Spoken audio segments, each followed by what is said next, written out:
Hello, everybody, and welcome into what is going to be a unique broadcast here on the Rockers Media Network. I'm Brady Beaton, and so tonight, obviously, we're not here in Watertown. We are in the Motor City Rockers offices in Big Boy Arena in Fraser, a long way from Watertown, and we will be doing the broadcast remotely. I have a screen to my right using the Watertown Wolves feed to try and go off of that. So everything we do from this is we are not live, so we are seeing what you are seeing in real time. We are reacting to it. Christian from Park Avenue Productions has helped set this up, so it's going to be a little different, but we're going to try to make this work. We wanted to bring you the playoff game. I'm sitting right here at Charlie Watson's desk as we get ready for this. We'll take a break, Christian, come back, and again, we're seeing the same thing you're seeing. We're waiting for Watertown to go live, so we're a little bit at the mercy of them, but we will give you the best that we have. We'll take a break, come back, get into the broadcast and more here on the Rockers Media Network.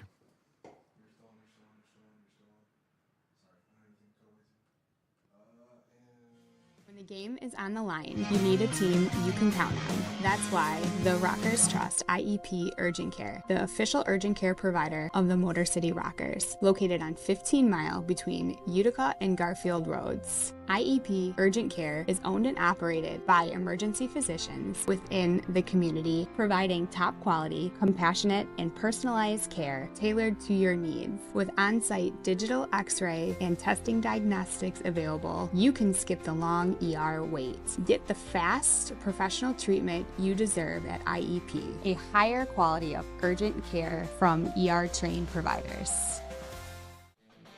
Hey, band members. Follow the Motor City Rockers on social media. On Facebook, X, and YouTube at Rockers Hockey. On Instagram and TikTok, find them at Motor City Rockers.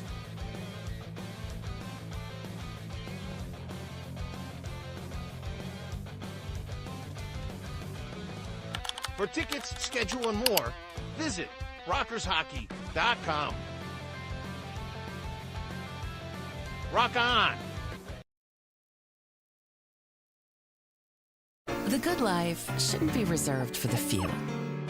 The finest cuisine should always be on the menu.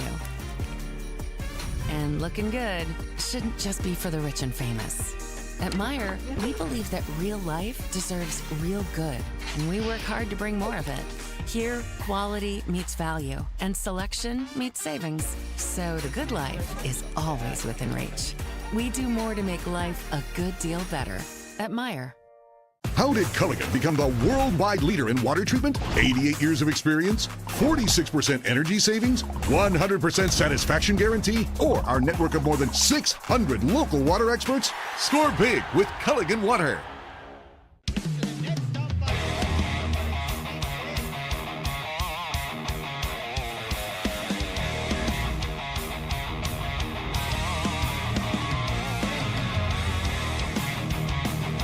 Picked up up front, shot, scores! Number one, now shot, scores! Here we go, Snitson, we got a full line roll! FPHL, full line roll! Hell yeah!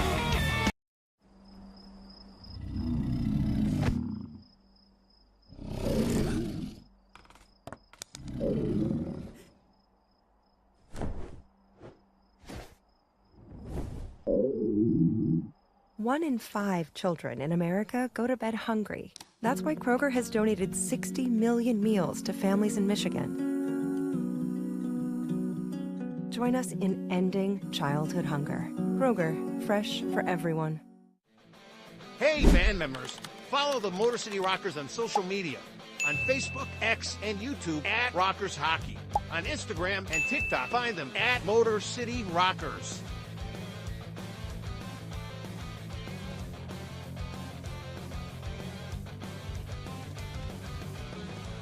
For tickets, schedule, and more, visit rockershockey.com.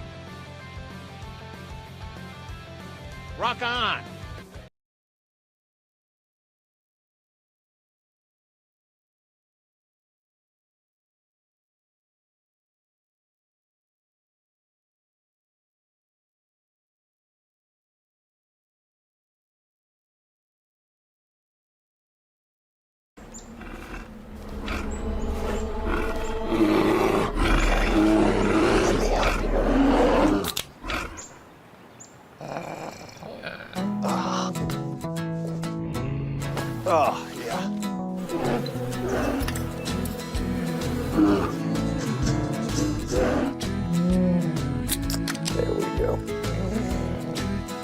Cheers, buddy.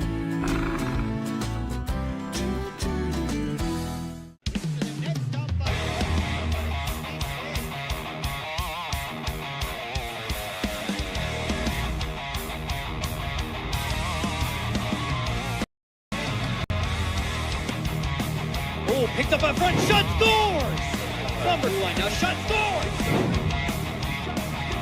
Here we go, Snitson, and we got a full line roll! FPHL, full line roll! Hell yeah!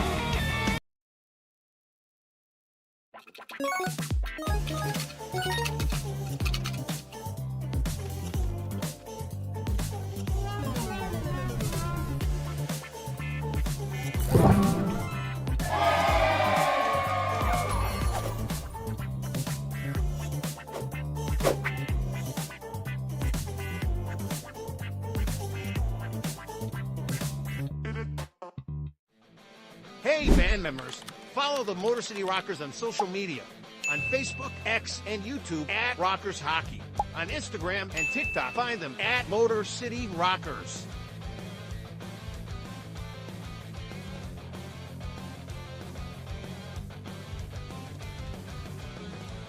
For tickets, schedule, and more, visit rockershockey.com. Rock on! The good life shouldn't be reserved for the few. The finest cuisine should always be on the menu. And looking good shouldn't just be for the rich and famous. At Meijer, we believe that real life deserves real good, and we work hard to bring more of it. Here, quality meets value, and selection meets savings. So the good life is always within reach. We do more to make life a good deal better at Meijer.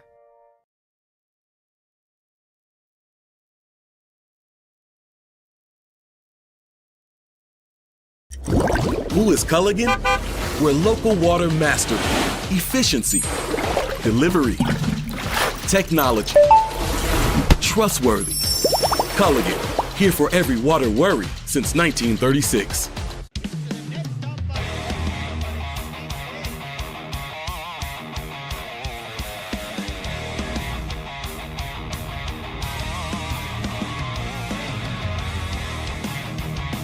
Oh, picked up in front, shot, scores! Numbers line now, shot, scores! Here we go, Snitson, and we got a full line roll! FPHL, full line roll! Hell yeah! How did Culligan become the worldwide leader in water treatment? 88 years of experience, 46% energy savings, 100% satisfaction guarantee, or our network of more than 600 local water experts? Score big with Culligan Water. Back here on the Rockers Media Network as the game going on. To our right, they're just taking the ice again. We thank you for everyone out there who's watching and bearing with us. It's a bit of an experiment for us right now. Is not in Watertown. The facilities just weren't applicable for us to be able and good enough for us to come over. There you see, that is live from Watertown now. We are taking the Watertown camera feed, so we are seeing what they are giving to us. So we will be going through this. We will have our own graphics. We will run our own commercials. We will run it like a Rockers broadcast. We're just taking it from Watertown. So because we're sitting here in an office and it's just me, Christian, that we're going to do this, it might have a little something that we wanted to add to it, so I figured I'd bring in someone to bring a little color to the broadcast. So I was able to track down a former Ohio State goalie, a former Montreal Canadian draft pick, who also just happens to be my father, Roger Beaton. Not the first time we've worked together. Thank you for coming in and doing this. I know you were very busy and hard to track down. Starting at a forward position, number 55, Trevor Gresby.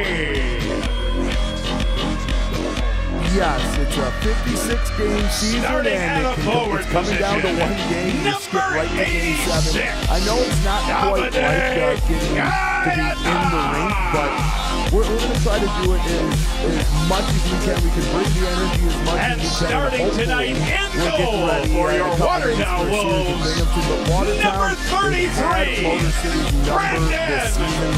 When they score big.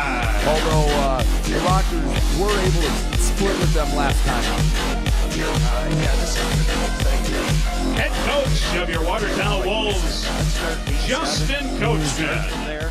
And let's go.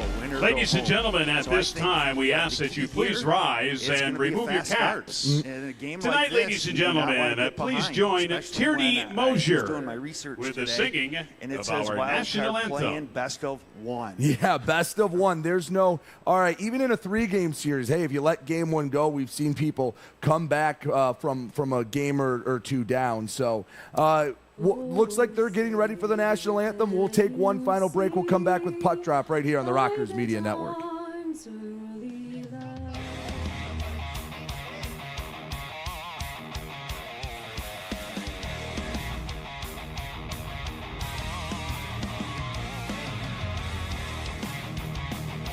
Picked up in front, shot, scores! Numbers one now, shot, scores! Here we go, Snitson, and we got a full line roll! FPHL, full line roll! Hell yeah! Hi, Avery Smith with Motor City Rockers. My favorite thing about Crunch Fitness is their free weight section. Bench press, dumbbell bench, do rows, about anything you can think of. I'm Chris Buys. We're currently on the IR. Crunch Fitness, it's got a lot of machines, weights, super beneficial for PT, for my injury right now. They got a nice turf over there too, which is super helpful. George's here. One thing I really like about Crunch Fitness is the tanning beds. Rain or snowstorm outside, I don't miss a day in the sun, so I'm always painting my nice bronze color. 106.7 WLLZ. Detroit's Wheels is classic rock that rocks. Metallica. Guns N' Roses. Aerosmith. AC/DC. Pearl Jam. Ozzy. 106.7 WLLZ. Detroit's Wheels. Back here on the Rockers Media Network again, we're kind of running through this for the first time. So if we have some issues, we do apologize. You see the starting goaltenders. It is Anton Borodkin and Rico Gonzalez that get the starts for both sides. So Rico, again, he has been pretty strong all season long. That goal against number is a little high, but you know he's faced as many shots as anyone else in the Fed all season. And there have been games that he has single-handedly kept the Rockers in. You know, in a game like this, Brady, goaltending is so important, especially like we talked about, Game 7 atmosphere. You lose, you go home. You can't afford to give up that bad goal. You can't afford to give up that easy goal. So goaltending is going to be a key here tonight in this game.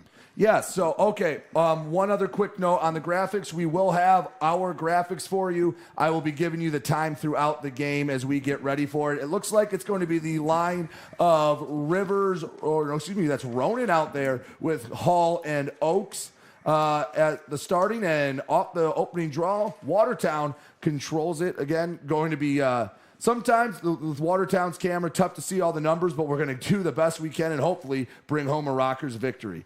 Coming over to the near side, Watertown has it. That's Dabari walking it up, trying to work around. A shot, and it's off the pad of Gonzalez. Looks like out of play again. We're trying to find whistles.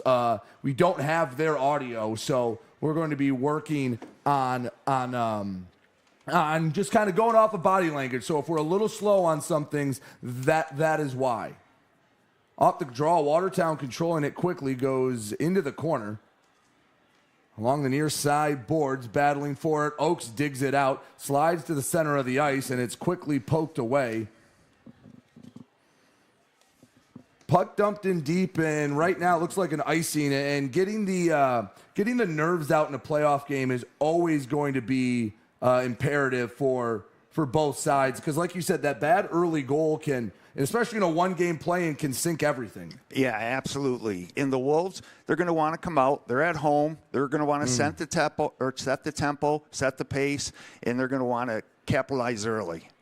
So draw on the Watertown end, goes to the far side, working out of his own end. Far side boards, a collision behind the play. Wolves come into the zone, and it's knocked away. TJ Sneath racing after it. Banks on the near side boards. Rivers overskated. Had to readjust. Rivers, very nice season for the Rockers in his first pro campaign. 28 goals for the Rockers, the second highest mark, only to Scott Koash's 40. And they're hoping for a little more heroics in this one from the young gun, along with some veterans. Shot saved by Gonzalez, knocked to the near side boards. Gullo sends it back behind the net. Working for it, backhand on the far side. About a minute or so in. 18:37 left to go in the first period.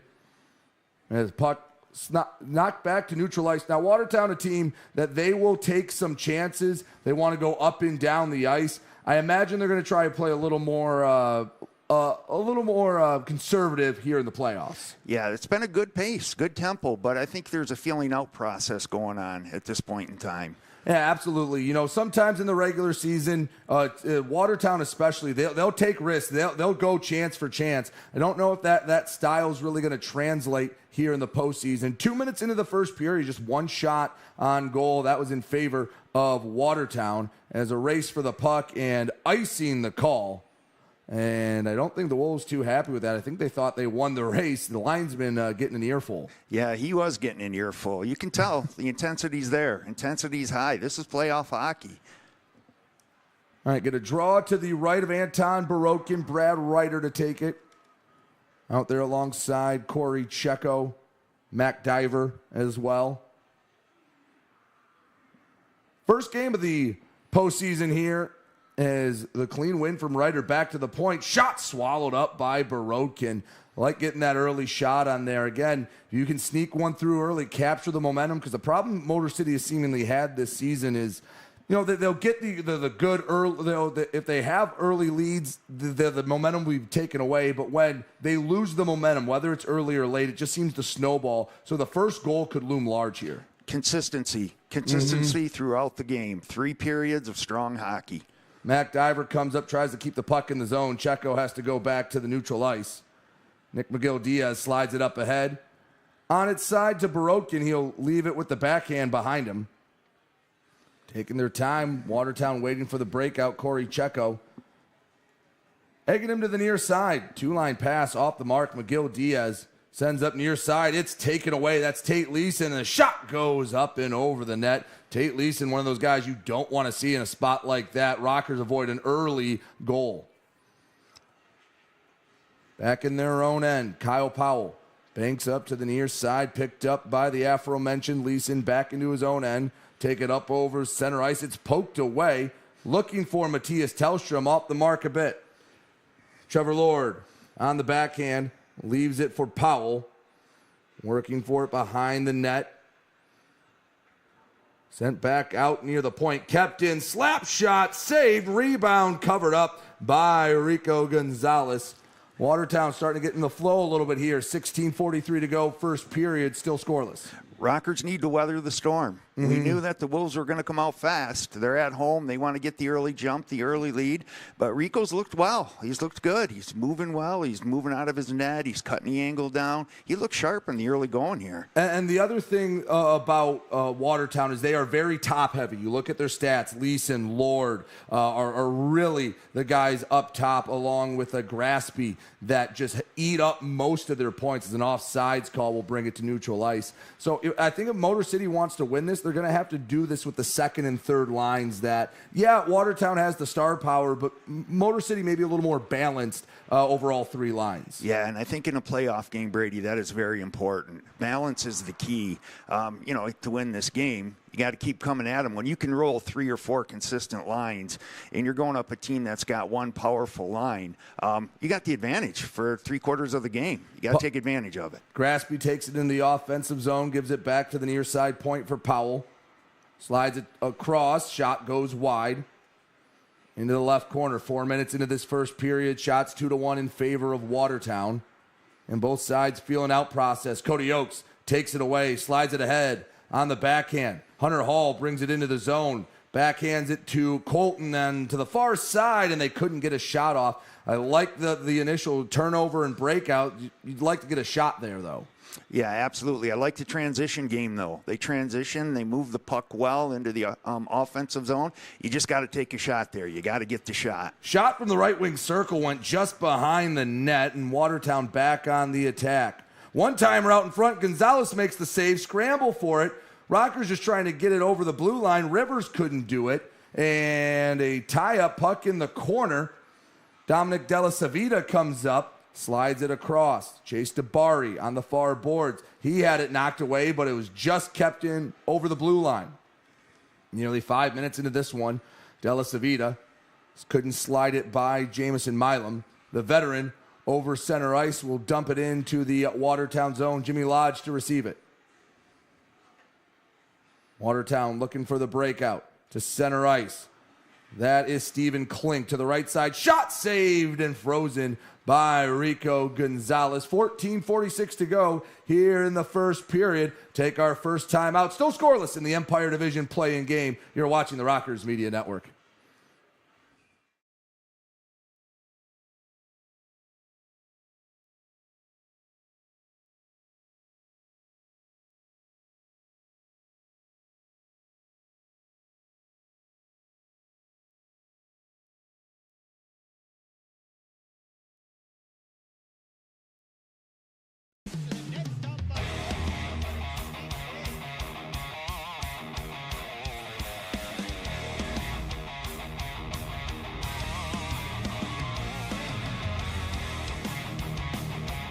Up in front, shot scores! SummerSlam now, shot scores! Here we go, Snitson, and we got a full line roll! FPHL, full line roll! Hell yeah! Hi, Avery Smith with Motor City Rockers. My favorite thing about Crunch Fitness is their free weight section. Bench press, dumbbell bench, I'll do rows, about anything you can think of. I'm Chris Buys. We're currently on the IR. Crunch Fitness, it's got a lot of machines, weights, super beneficial for PT, for my injury right now. They got a nice turf over there too, which is super helpful. Security George's here. But one thing I really like about Crunch Fitness is the tanning beds. Rain or snowstorm outside, I don't miss a day in the sun, so I'm always getting my nice bronze color.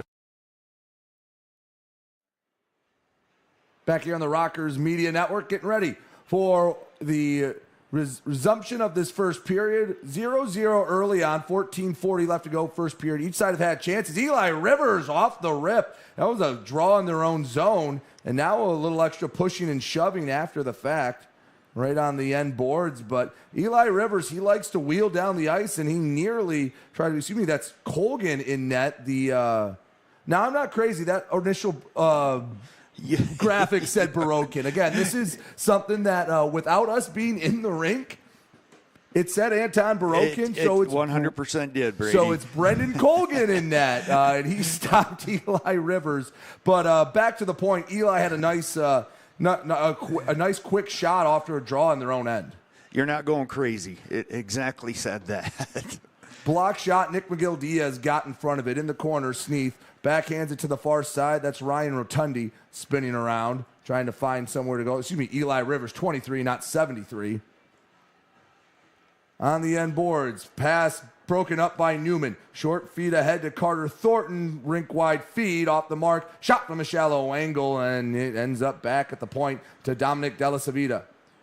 Watertown back on the attack. 14 minutes left to go first period. Shots 5-2 in favor of Watertown. One-timer out in front, and it's knocked away. I think that was Rico Gonzalez that poked that back to neutral ice. Nick McGill-Diaz behind the net. Backhands it to Diver, searching for somewhere to go with it. Along the far boards, Rockers on the breakout to Brad Ryder. Working his way down low behind the net. Ryder slides it back to the point. One-timer, and it's saved by Colgan for the freeze. 13:26 to go in the first period. I think there's a feeling out process going on here. Would you agree, Brady? Yeah, it's more... Also, you don't want to be the one that makes that first mistake. Exactly. And both teams know how big that first goal is. So both teams are taking their defensive zone. They're taking care of their defensive zone. That's their first priority. Then they transition to offense. But I think both teams know that first goal in a game like this is key. And both teams are feeling each other out a bit, taking care of their own zone, like I'd mentioned earlier, and waiting for that offensive chance. A little gamesmanship with what lines each side wants out there. Clean win for the Rockers. Colton puts on net, pad save, rebound, sitting out in front of the crease. Second shot blocked, back behind the net. Rockers circling the wagons right off the draw. Colton, slap shot from the point, gets punched wide by Brendan Colgan. Like that, the couple of shots they generated off the draw, that's the most offense we've seen from the Rockers here in the early going. I love the fact they're throwing pucks at the net from anywhere on the ice. Good things happen when you do that. Into the offensive zone for Watertown. Chase DeBari into the corner. He's pushed along the boards. The puck slides to Trevor Graspy. On the far side, Nick McGill-Diaz. He flubbed the pass as he tried to work it out of the zone. Back in his own end, Andrew Whalen. He'll dump it in diagonally. Doug Blaisdell, the first one there. Slides it ahead to the far side. Chip back into the Watertown zone and all the way back. Andrew Whalen behind Colgan. 12:30 to go, first period. 0-0 game. Shots 5-4 in favor of Watertown. Empire Division play-in contest.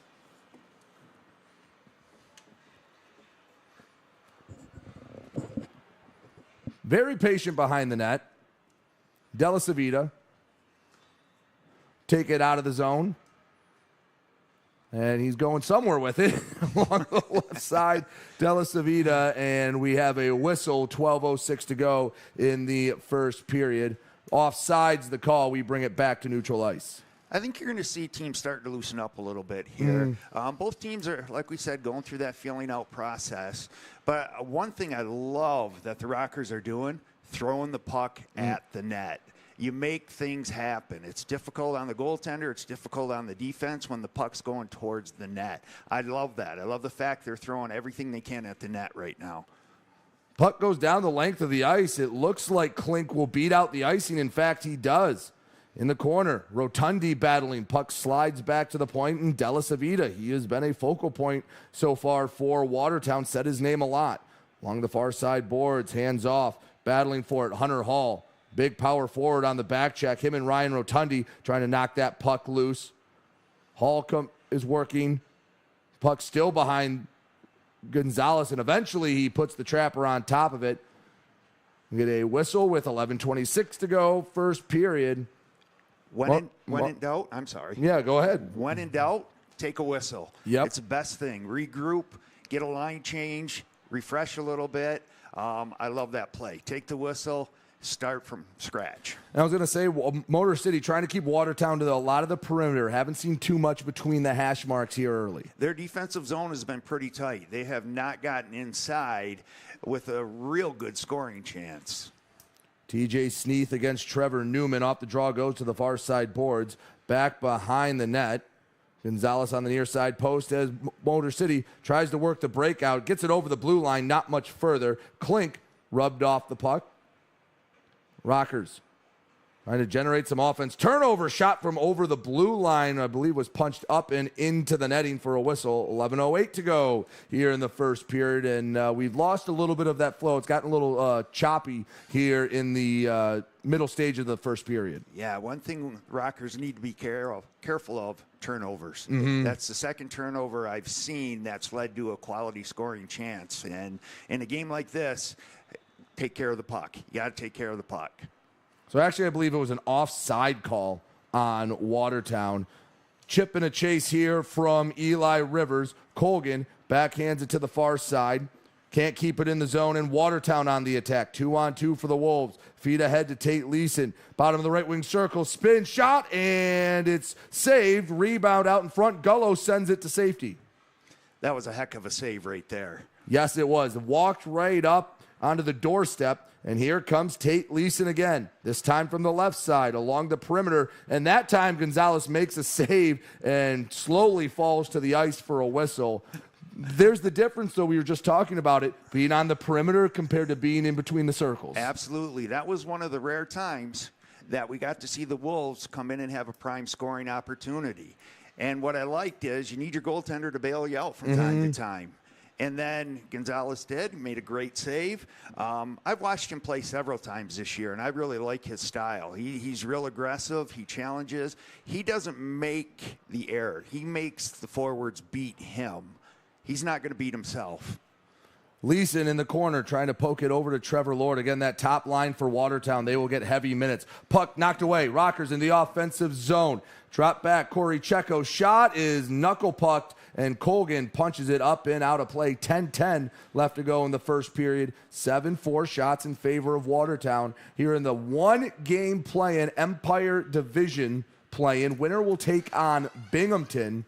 First game will be at the winner of this, and then the second two will be in New York at Binghamton at Visions Veteran Memorial. So waiting for the first goal. 10 minutes have gone by. Shot blocked, and Watertown couldn't quite get there. Doug Blaisdell, the first one to settle the puck down. Slides back into the Watertown end. Behind his own net. To the near side. Here comes Chase DeBari into the offensive zone. DeBari leaves it back for Graspy. Shot saved by Gonzalez. 9:45 to go here in the first period. It's a 0-0 game. We'll take a break. You're watching Rockers Playoff Hockey here on the Rocker Media Network.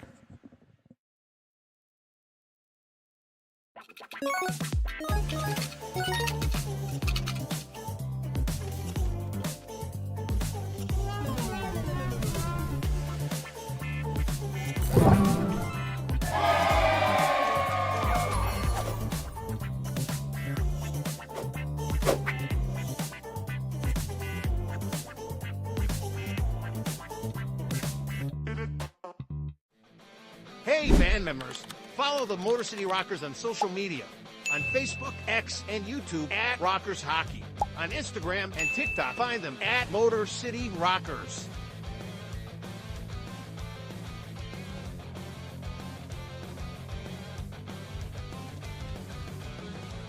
For tickets, schedule, and more, visit rockershockey.com.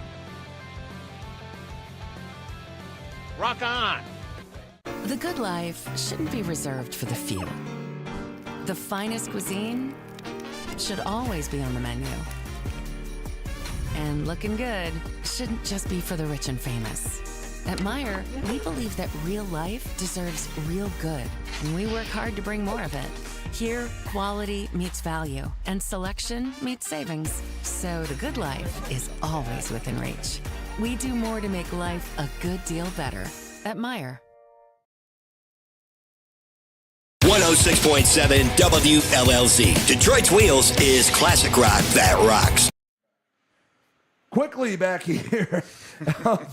We're live from the Big Boy Arena offices. Rockers in New York, 2-on-2 into the offensive zone. Still scoreless midway through the first period. Wraparound doesn't get it on net. Probably the best shot. That time, Brendan Ronan, the speedy Ronan, he shot that a quarter second too soon. Yeah, just a little bit too soon. He had the goalie beat, had the goalie out of position.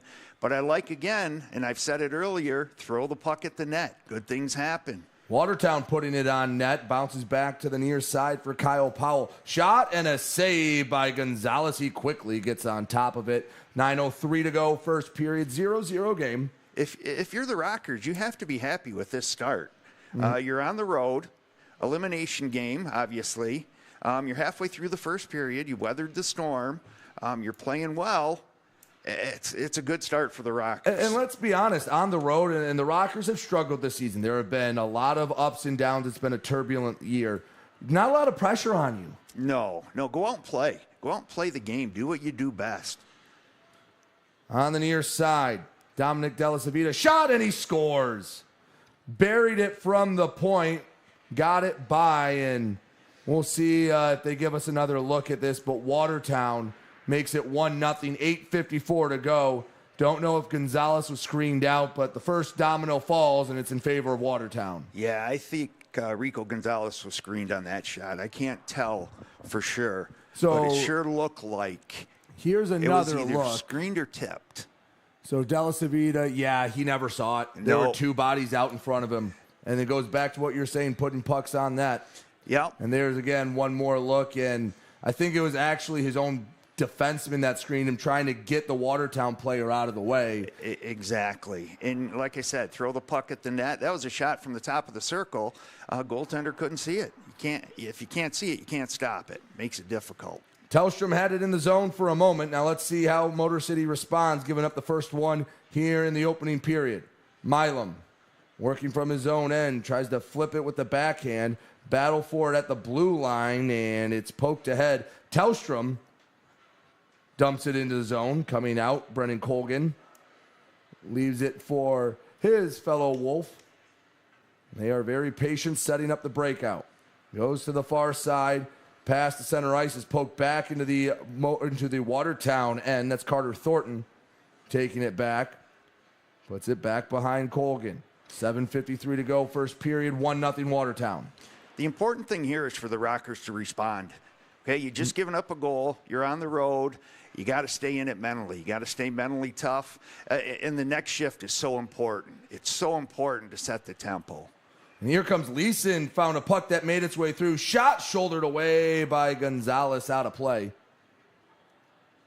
7:36 to go, first period. And still plenty of game left. You don't need to get that goal back right away. Just maybe tighten it up a little in your own defensive end and control the puck a little more. Yeah, and respond. That's the key. You need to respond. You're facing a little adversity. You wanted to get that first goal. It didn't happen. Stay in it mentally. Stay tough. And respond to adversity. You're on the road in a one-game playoff. They're bringing this draw all the way to the other end. The only thing I can think of is a forward shot it directly out of play. Unless Leeson missed it that badly. And maybe he did, but hey, I'll take it. A draw in the Watertown end. Unfortunately, Trevor Lord wins the draw. Della Savita backhands it. Sneath on the forecheck. Left behind for Ludlow Harris. Along the far side boards, finds Carter Thornton in Watertown. Quickly gets it up ahead. Leeson, he is pushed off the puck, just sitting in that left wing defensive circle. Play. That was big defensive play. And Leeson, a very dangerous man with the puck, and he's found himself around the crease a few times already. Gonzalez lets it go. McGill Diaz swipes at it to the near side boards. Comes back behind the net. McGill Diaz pushing and shoving with Leeson, trying to keep him to that outside. Puck slides up. Eli Rivers spins around, backhands it to the middle, and here comes Nick Gullo out of his own zone over the red line. He'll take a shove as he flips it into the Watertown zone. Motor City off for a change. I believe that's Brendan Ronan over on the forecheck. 6:37 to go in the first period. 1-0 Watertown. A Dominic Della Savita shot from the point. They had it at the point. Cody Oakes takes it away. Over the center ice, Wolves logo. Dumps it in. Colgan asked for an icing. He wasn't going to get it. Back behind the net. Hunter Hall scored out it in between these circles, and they couldn't keep it in the zone. Blaisdell missed it with the mitt. On the other end, Watertown puts on the brakes. That seemed like an opportunity for Motor City that went by the wayside. Yeah, it sure did. And again, go to the net. When in doubt, go to the net. I think right now the key is getting some consistent offensive pressure, because there have been chances, but they've been few and far between, and you haven't been able to stack them up if you're Motor City, where, hey, they're getting outshot 10-4, and it feels like all four of those shots have come in different rushes and different shifts. Yeah, and again, we talked about consistency early on. Being consistent, that means offensively as well. Constant pressure, keeping pressure in the offensive zone while taking care of your defensive zone. Della Savita banks it in. Left wing circle, pass out in front. Shot saved up in the air. Knocked into the corner. Blaisdell battling for it. Comes to the near side. Cody Oakes feeds out. Big hit at the blue line as Motor City gets it into the offensive zone. Backhand to the right side coming down. Hunter Hall, bottom of the right wing circle. Behind the net. Rotundi pinched down to keep it in. Centering feed poked out to center ice. Now, while there was a big hit, it kind of allowed Motor City to open the ice up and get the rush. Yeah, there you go. That was a nice hit. Beautiful hit. But what'd you give up? You gave up the defensive zone in that situation. Yeah, it was a great hit, but now Motor City's starting to sustain some pressure because of it. On the far side, Tate Leeson has it on the stick, gives to the middle. Rockers trying to find a little more Offensive zone time as we're under 5 minutes to go in the first period. 1-0 Watertown. Della Savita got the Wolves on the board in this play-in game. Down the length of the ice, race for the puck, and Diver a bit too slow. Play goes on.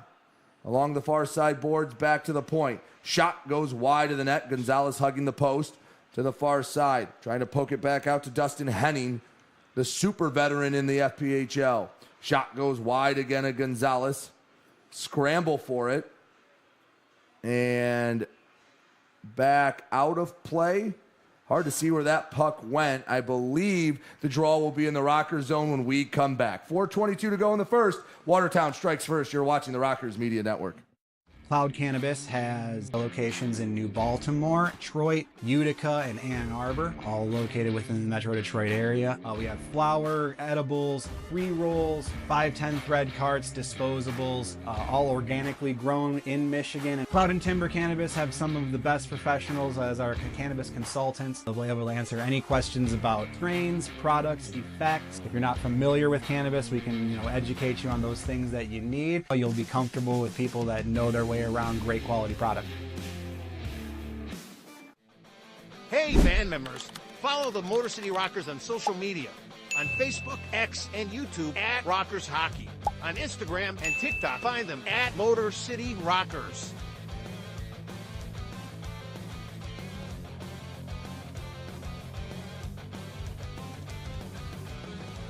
For tickets, schedule, and more, visit rockershockey.com. Rock on! 106.7 WLLZ. Detroit's Wheels is classic rock that rocks. Metallica, Guns N' Roses, Aerosmith, AC/DC, Pearl Jam, Ozzy. 106.7 WLLZ. Detroit's Wheels. Hey, this is Josh Cullen from the Motor City Rockers, and you're watching the Rockers Broadcast Network powered by KE Electric Supply. 4:22 left to go in the first period. 1-0. Brady Beaton, Roger Beaton here with you on the Rockers Media Network, hoping for a Rockers playoff victory. This is an important stretch of this game, Brady. The last 4 minutes of this period, you definitely don't want to go down 2 goals on the road. Ideally, you'd like to tie it up or take the lead. So this is going to be an important stretch for the Rockers. Shots 12-4 in favor of Watertown. They have sustained the play, although Motor City was starting to get a little more feel before that last whistle. Gullo pinned to the boards. 2 blue, 2 white jerseys, and a big hit again by Watertown. Dislodged the puck from the right side. Shot, Gonzalez sprawls out, makes the save. Puck stays in the zone. Whalen put it in deep.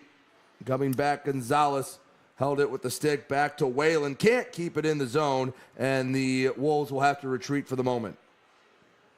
3:22 to go, first period, 1-0 Watertown. Rivers pressuring, knocked the puck loose, just couldn't keep it on the tape. On the left side, Stephen Klink brings it up, knocked away. Whalen keeps it in the zone, puts it on net. Gonzalez knocks it to the far side. There was a lot of open net. No one was on the far slot. I think that might have got crossbar or post. Either way, it stayed out of the net, so it's still 1-0. That's the bottom line, isn't it? Yes. The score is 1-0. Yes, that is the important number. Trust me, Brady, I know that sound. Sometimes you hear the post and it's your best friend, and other times it lets you down. I've heard that sound much too often. It keeps me up at night. 3:02 to go, first period, 1-0 Watertown. Back behind the net, Rockers off the draw. Cody Oakes slides it all the way ahead. On the near side, Hunter Hall turns, shot, kicked away by Colgan. First shot for the Rockers in a short while. Cody Oakes still with control. Hunter Hall coming down, trying to keep the play in deep. Della Savita takes it away, but right back to a Rocker stick. I believe that's Brennan Ronan. Far side, Oakes couldn't stop it from being flipped to center ice. I like what Hunter Hall did there, Brady. Pulling up, taking the shot. You don't have many shots this period. Throw the puck at the net, and he did a nice job there. Even if it's from the top of the circle, throw it to the net. Trevor Newman working in, pass out in front, shot saved by Gonzalez from point blank. That's the second time Rico Gonzalez has stopped something from just outside the crease, and it's still 1-0 Watertown. you were talking about defensive zone and keeping guys to the outside. As this period's gone on, our defensive zone has started to struggle a little bit. And Rico Gonzalez has been there. He's made a couple huge saves. We're getting outshot pretty bad right now, but Rico stepped up. 14-5 the shots right now in favor of Watertown. Puck chipped all the way down the ice. Picked up by the Wolves. Up to the near side, Leeson. Rink wide feed, banks off the boards. Shot from the circle, deflected, never made it to Gonzalez. Heading from the point, that one, I don't know if that was knocked up. I know there was someone out in front trying to tip it for the Wolves. It ended up out of play. 1:55 to go in the first. Gonzalez ended up catching that. Yeah, again, that puck is hard to see. It's very hard to see. But, I'm going to side with my goaltender every chance I get. You're going to give him the save? Give him the shot on goal. Give him the save. What the heck? 2 minutes left to go first period. Again, haven't had a penalty so far in this one. Been a fairly cleanly played game. Watertown's thrown a couple big hits. Eli Rivers to his own blue line. Milam rings it around the boards to the far side. Trevor Lord trying to get a hold of it. And Watertown again brings it out of the zone. Look out. Leeson all by himself. Makes a move. Kick save by Gonzalez. Tate Leeson cannot break down the great wall of Gonzalez. And it's still 1-0 Watertown. Rico's feeling it. Rico is feeling it. How many big saves is that this period, That's at Brady? least 3 point-blank saves. But the play goes on. Right wing circle. Shot goes high and wide. Gullo trying to shovel it out. Trevor Lord comes over, keeps it in the zone. TJ Sneath knocked off the puck, backhands it ahead. Here comes Eli Rivers. Right wing circle, makes a move across, and he couldn't get a piece of it. But is there a penalty coming up? We had a whistle. There was a lot of contact with, I believe, is that TJ Sneath down behind the play. It's hard to see who that was. Is that Ryan Rotundi? I thought that might have been 73. But the puck will be dropped in the Rocker zone. I don't think we're going to get a power play out of this. This game could easily be 3-0 right now. Look at the saves that Gonzalez has made. He's keeping his team in it. That's the good news. The good news is you're only down by a goal. Now, you get a chance like that, maybe you can parlay that into a little more momentum. Absolutely. Still 5-on-5 hockey, last minute of play in this first period. 1-0 Wolves. Hunter Hall trying to keep it in the Rockers' end. Help comes, and it dislodges the puck. McDiver banks it in off the far side. Behind the net, Watertown looking for the breakout. Graspy had it knocked away. Hunter Hall, he's being a pest this shift. Over to the far side. Watertown taking their time. Flipping it down the length of the ice, and kind of an unnecessary icing there with 33 seconds left. Yeah, it brings a face-off back into your zone. But Hunter Hall, what kind of energy is he playing with right now? What kind of intensity is he playing with right now? We've said his name a lot when the Rockers have been in the offensive zone. But, yeah, that draw, Motor City was ready for the head pass all the way down the ice. So when they tried to ice it and beat him down, there were two defensemen that were there ready for it. So now a chance to steal a goal in the final 30-some seconds with an offensive zone draw. Sneath, and he was knocked off the puck, goes back into the Rockers' end. McDiver backhands it to the far side. McGill Diaz banks it to the far boards. Sneath trying to work his way up into the offensive zone. Gullo along the board. 17 seconds left to go in the first period. To the near side. Motor City trying to find one goal before the first period horn, and a whistle as Colgan got the glove on top of it. 9.2 to go in the first. Now, I like that the Rockers are starting to build a little momentum. I just don't like they're going to have to wait 20 minutes to resume it. Yeah, but it's something to build on. Yeah. Right? In a period that lacked a whole lot of positives, the last 2 or 3 minutes, you see Motor City start to come to life. It's something to build on. It's something a coach can go in the locker room and tell his team, hey, we started to dominate there towards the end of that first period. Time will run out, and after one period of play, it's Dominic Della Savita that has the lone goal for Watertown. 1-0 Wolves. They lead Motor City. We'll step aside. We'll be back with more on the Rockers Media Network.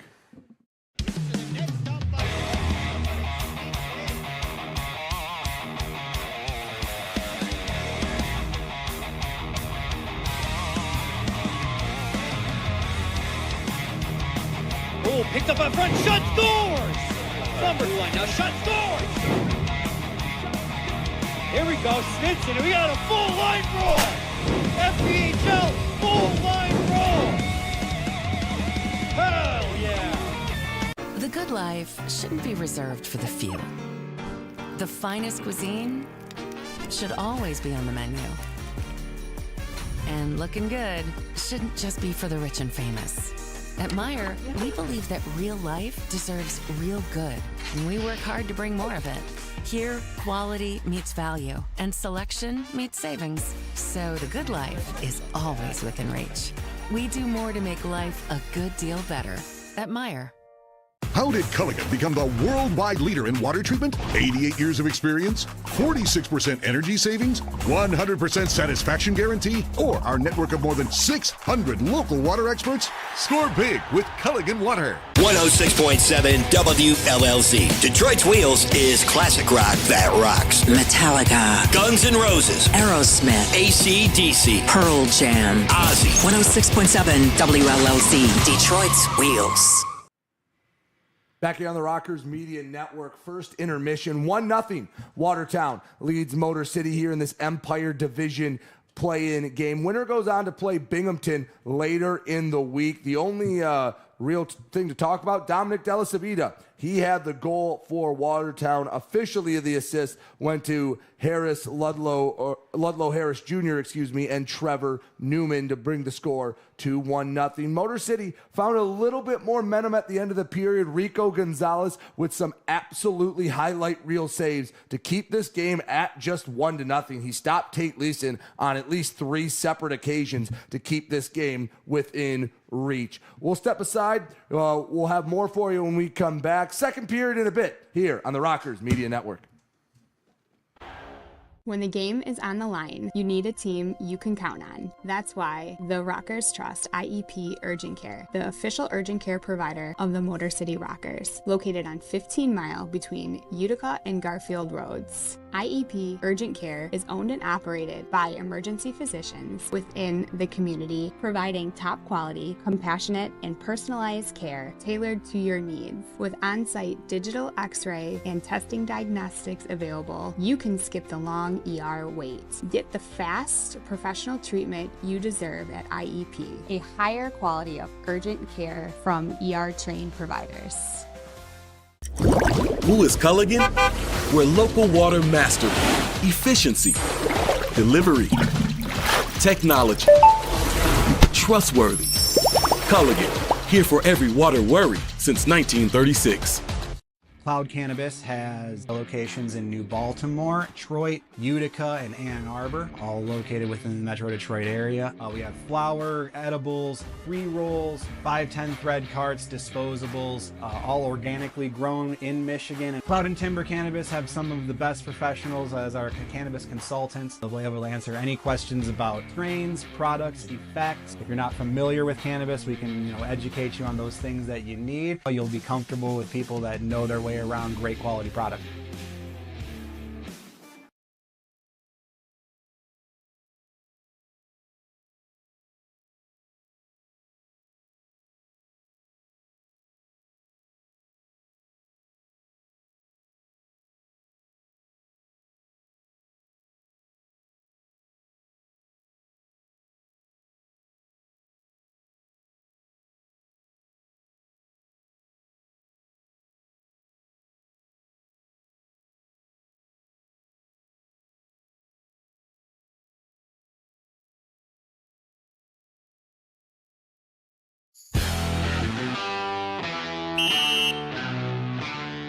Hey, what's up, everybody? It's James, your Motor City Rockers in-arena host, back again with another 5 minutes in the box. This time, we're joined by Eli Rivers. Eli, thank you so much for taking the time to sit with us. Yeah, no How's problem. it going, man? Good. Good? Yeah. So, you've been like one of the leading scorers on the team. How are you feeling about the season?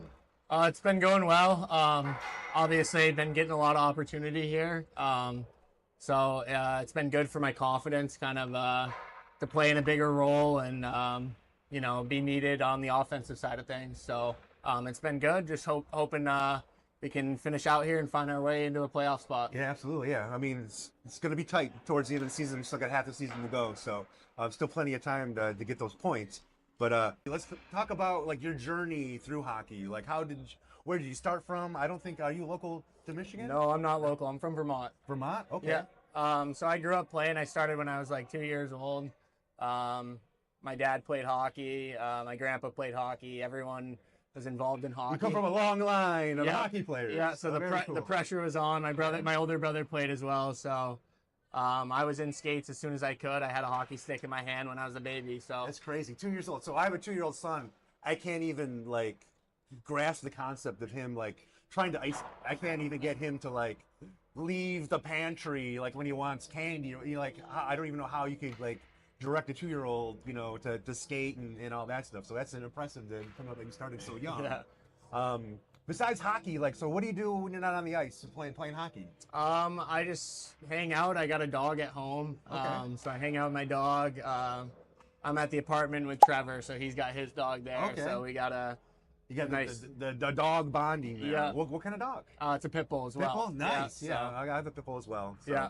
The most cuddly creatures you could ever The best. encounter. They're like Velcro. Yeah, absolutely. What's your dog's name? Bo. Bo? Yeah. Very nice. I like that. That's a great name for a dog.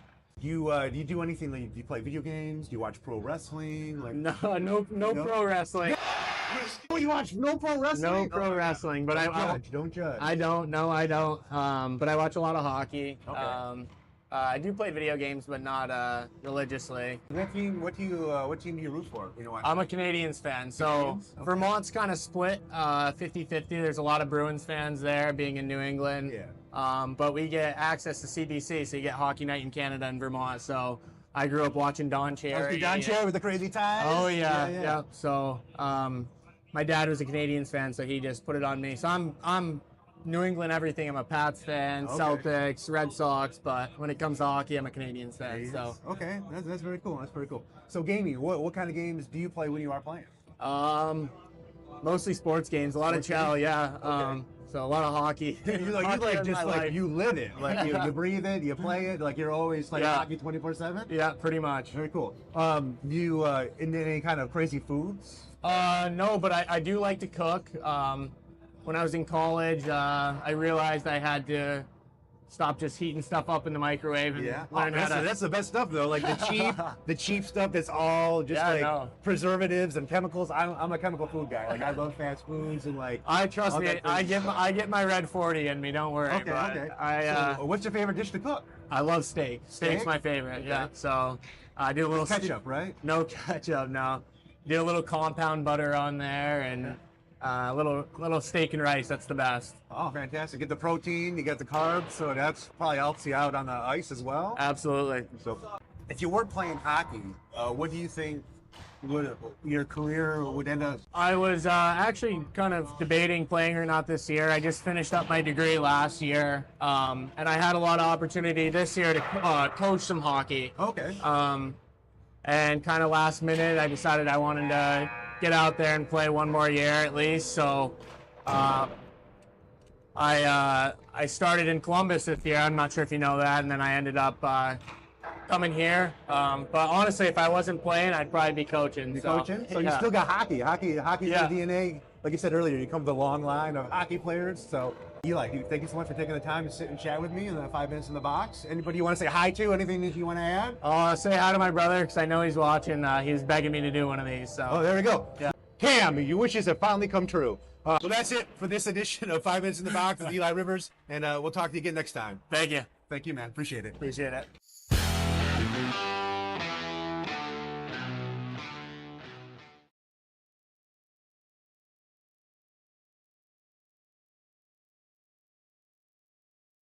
The good life shouldn't be reserved for the few. The finest cuisine should always be on the menu. And looking good shouldn't just be for the rich and famous. At Meijer, we believe that real life deserves real good, and we work hard to bring more of it. Here, quality meets value, and selection meets savings. So the good life is always within reach. We do more to make life a good deal better at Meijer. Hi, Avery Smith with Motor City Rockers. My favorite thing about Crunch Fitness is their free weight section. Bench press, dumbbell bench, do rows, about anything you can think of. I'm Chris Pies. We're currently on the IR. Crunch Fitness, it's got a lot of machines, weights, super beneficial for PT, for my injury right now. They got a nice turf over there too, which is super helpful.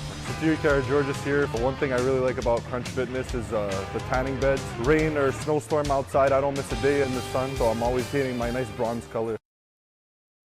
Cloud Cannabis has locations in New Baltimore, Detroit, Utica, and Ann Arbor, all located within the Metro Detroit area. We have flower, edibles, pre-rolls, 510 thread carts, disposables, all organically grown in Michigan. And Cloud and Timber Cannabis have some of the best professionals as our cannabis consultants. They'll be able to answer any questions about strains, products, effects. If you're not familiar with cannabis, we can educate you on those things that you need. You'll be comfortable with people that know their way around great quality product. When the game is on the line, you need a team you can count on. That's why the Rockers Trust IEP Urgent Care, the official urgent care provider of the Motor City Rockers, located on 15 Mile between Utica and Garfield Roads. IEP Urgent Care is owned and operated by emergency physicians within the community, providing top quality, compassionate, and personalized care tailored to your needs. With on-site digital x-ray and testing diagnostics available, you can skip the long ER wait. Get the fast, professional treatment you deserve at IEP, a higher quality of urgent care from ER-trained providers.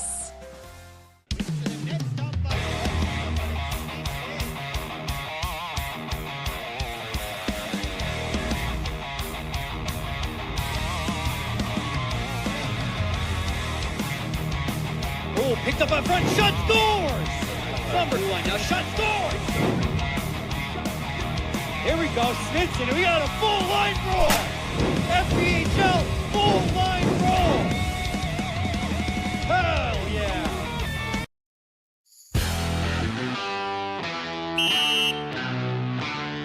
Hey, what's up, everybody? It's James Campbell, the Rockers in-arena host. I'm here for the first ever 5 minutes in the box, and I'm sitting with Sam Gagnon? Yes, exactly. That was perfect. Oh my God, I got it right. First try. First try, I got it right. My high school and college French professors and teachers will be so proud of me. So there, that's for you, Madam Blaine. That one's for you, Madam Blaine.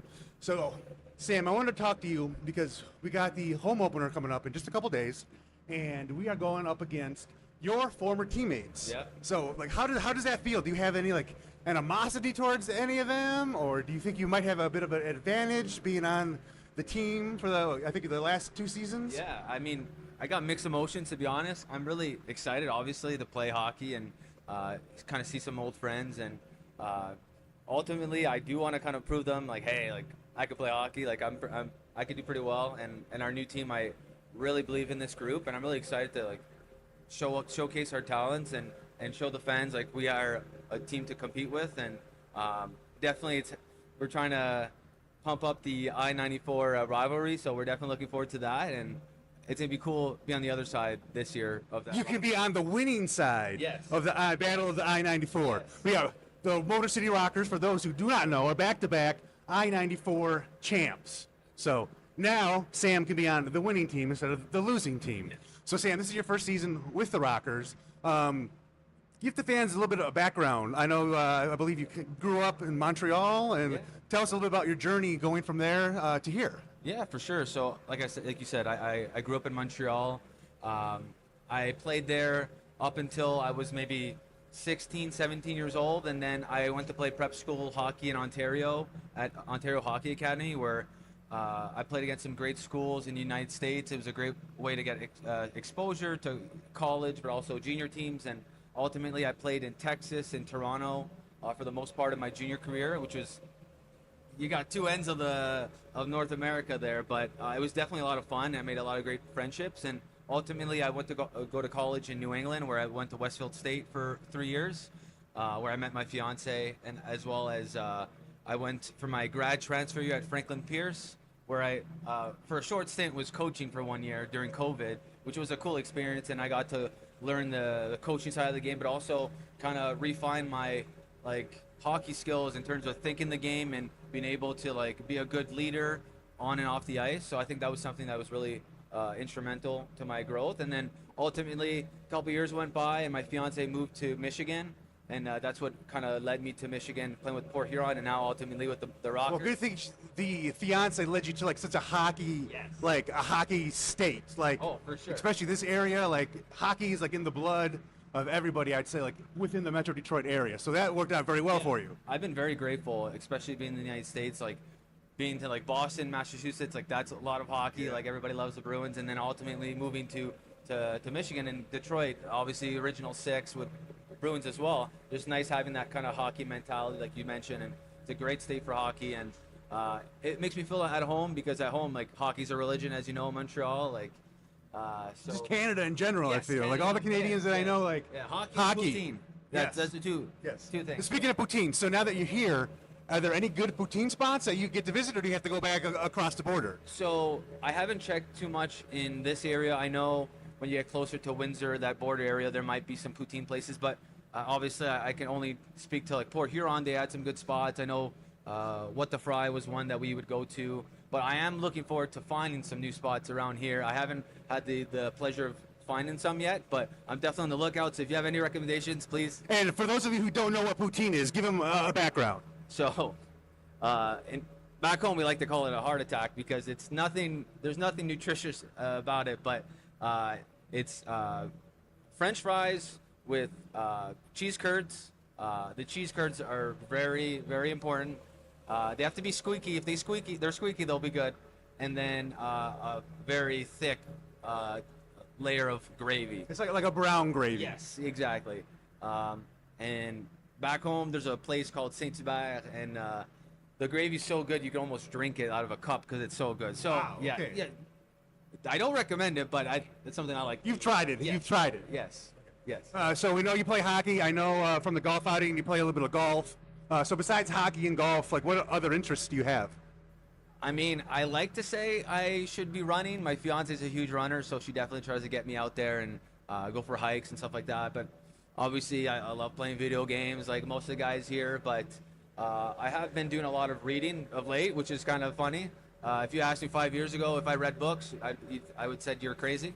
But yeah, I definitely try to do some stuff to kind of open my horizons off the ice. I'm trying to learn the guitar. I have to get a guitar, but like my brother's plays a guitar, and like that's something I want to do. And like sometimes I have spurts of like I want to learn Italian, I want to do this. So I'm always somebody that's trying to do something new. Very cool. Well, Sam, I appreciate you taking the time to join us for the first ever 5 minutes in the box with me. And good luck for the rest of the season. And we'll talk to you later. Thanks so much. Appreciate it.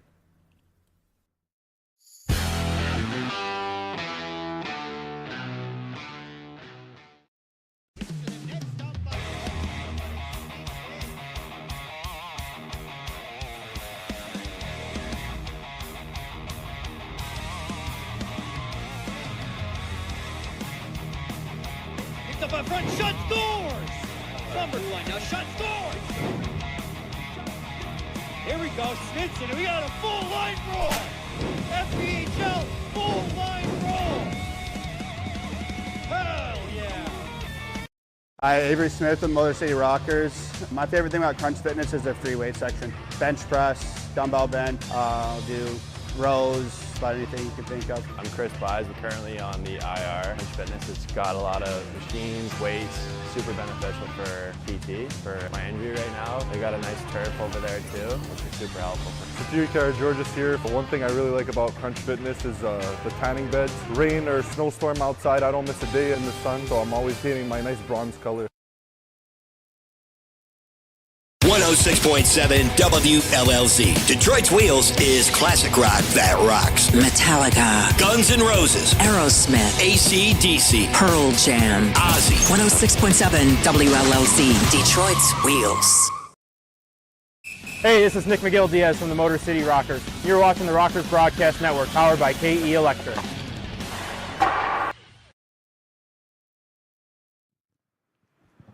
Back here on the Rockers Media Network, starting the second period, 1-0.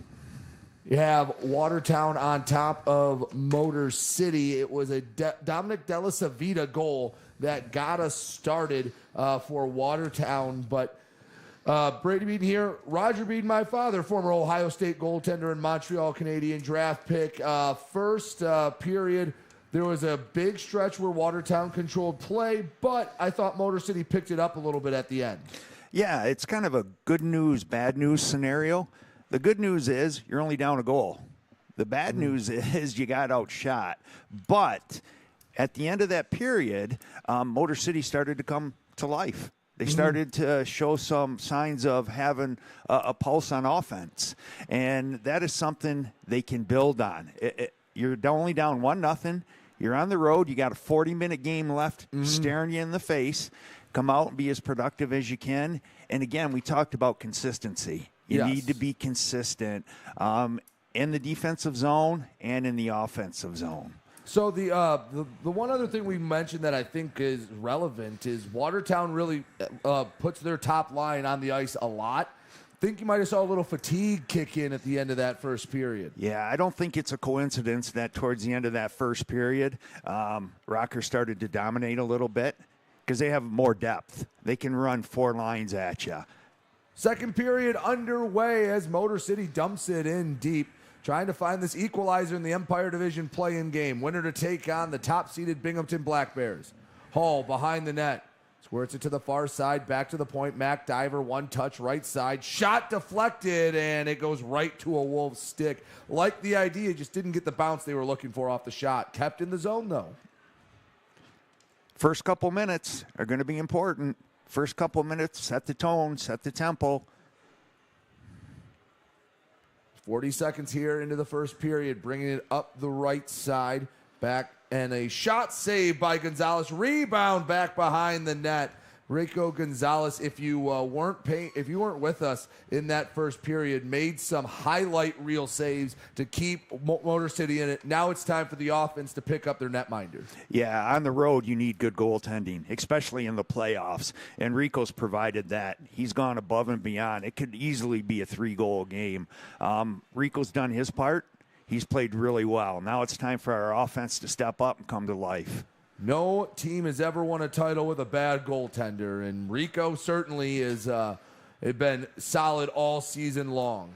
1-0 Watertown as the Wolves have it in the end. Colton pressuring, and a shot that banked in. It looked like off the back of Gonzalez. 2-0 thanks to Stephen Klink from a negative angle. That's exactly what can happen when you start the second period. The first couple minutes of the playoff game in the second period, you're down a goal. You give up the second one. Now you're really going to be tested. So here's another look at it from behind the net. Gonzalez hugging the post. That hit off his right pad, I think. Here's the other angle. Yeah, he was trying to pass that across, and I think the right pad of Rico Gonzalez went down, and it hit off and went back in. Play resumes, 2-0, and now Motor City has to have the next goal. Yeah, the next goal obviously is so important. You can't go down 3-0 and expect to make a comeback against this team on the road in the playoffs. They're starting to create a mountain to climb here. Got to stop the bleeding. Take it one shift at a time, one step at a time, and get yourself back in this game. So right now, the goal is listed as Justice Stephen Klink, unassisted. Yeah, that was a tough bounce. That was a tough break. And those are the breaks you need in the postseason, both for and against the other guys. And Watertown controlling the pace of play has created more opportunities for those bounces. Motor City with the puck, rink-wide feed to the tape of Brad Ryder. Back between the circles, leaves it off, and that's to Tellstrom, back to the point. Milam on net, and Colgan gets on top of it. Tellstrom was using Colgan to catch his balance, and 3 different Wolves made sure they gave their goaltender a little bit of space. Yeah, now, if you're the Rockers here, you got to make sure not to panic. You got a lot of game left here. You're one shot away from being a goal down, making it a 2-1 game. Keep your composure. Pick up the offensive end. Again, keep throwing pucks at the net. Get right back in this game. And you don't need to burn the boats right now. Just keep playing what the game plan was. And hopefully that can net you a goal. You don't need to sell out for one early in the second period. Absolutely. A lot of game left. 17 and a half minutes left to go here in this middle period. 2-0 Watertown on a negative angle bank shot from Stephen Klink made it 2-0. Back in the Motor City end. Puck slides across. Battling for it, or fighting it, I should say. That's Ronan, drops it off, shot on net, and it gets deflected out to the left wing circle. Another shot, Colgan with the left shoulder. Back in the corner, along the half wall, Rotundi spins, horseshoes it around the boards. Rockers keeping it in the zone. This has been as much sustained pressure. Even despite the goal, through the first 3 minutes, Motor City has carried more of the play. It's just unfortunate that the times that Watertown did, or the one time this period, it ended up in the back of the net. Yeah, I think they're building off from the end of that first period. As we've come out here in the second, we've carried the play. McGill Diaz's shot went over the glove of Colgan. Shot and another save. Brendan Colgan, he's had about as many shots here in the first 3.5 minutes of the second period than he had in the first. They were looking for TJ Sneath between the circles, deflected out to neutral ice.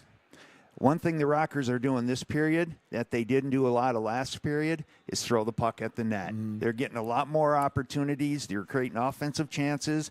Throw the puck at the net. And it sounds simple, but it's a lot easier to do that when you're not in your own zone. Yes, it sure is. Good point, Brady. Left wing circle. Back to the point.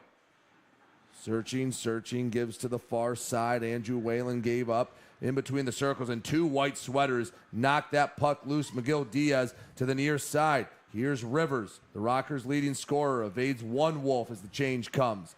On the far side, spinning around, trying to get the puck near the net, behind Colgan. Puck is in deep. Tellstrom trying to keep it there. Battle for it. Rocker goes down. Is play going to go on? There was a lot of contact there, and I think the officials are of the belief right now that in the playoffs you're going to have to earn a penalty.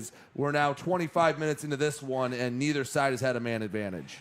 Usually in a game like this, it comes down to special teams. Yes. We have not seen a penalty. The referees obviously have said, hey, we're going to let them play. Yeah, you're gonna have to earn every minute you get in the box in this one. 2-0 Watertown, 5 minutes into the second period.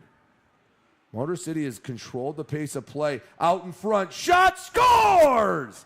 Rockers get one back. It looked like that was Brad Ryder, and exactly what Motor City. Brendan Ronan, 26, not 25, and right on cue, Brendan Ronan puts the Rockers on the board. How big of a goal is that? That was huge. Here's another look from behind the net. Did Wells tip that? Or I think he pointed to Ronan saying didn't get it. Here's another look as Wells was out in front, and I always get it wrong. No, I think that hit off the other Wolf out in front. I do know it beat him blocker side, right inside the post.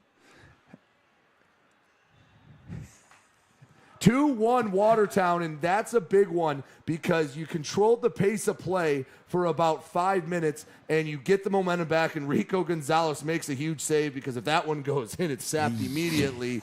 But you're at least getting rewarded for that effort you had the first 5 minutes. Absolutely. And again, you made the point about fatigue. You know, they're top heavy.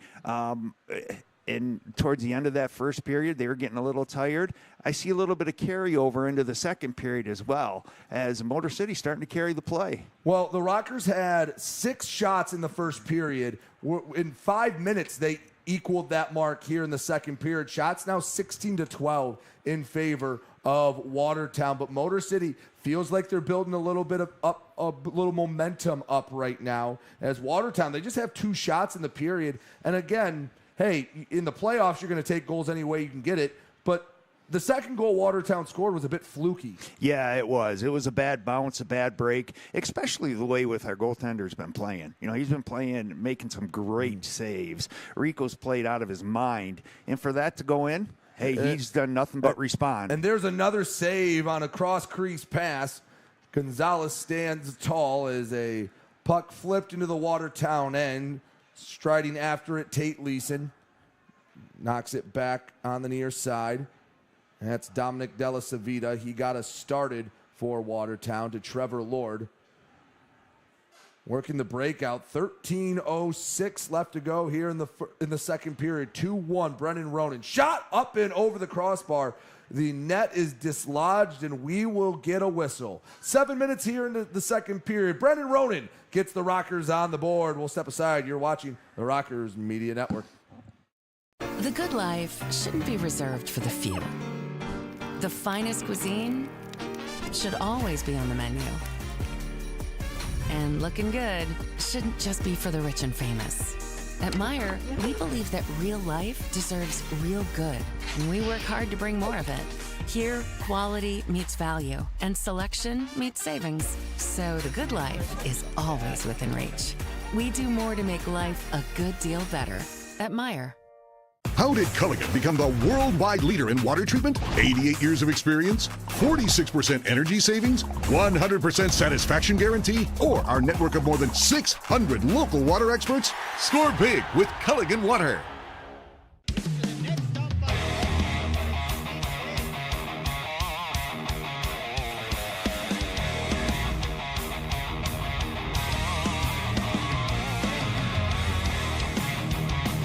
Oh, picked up up front, shot, scores!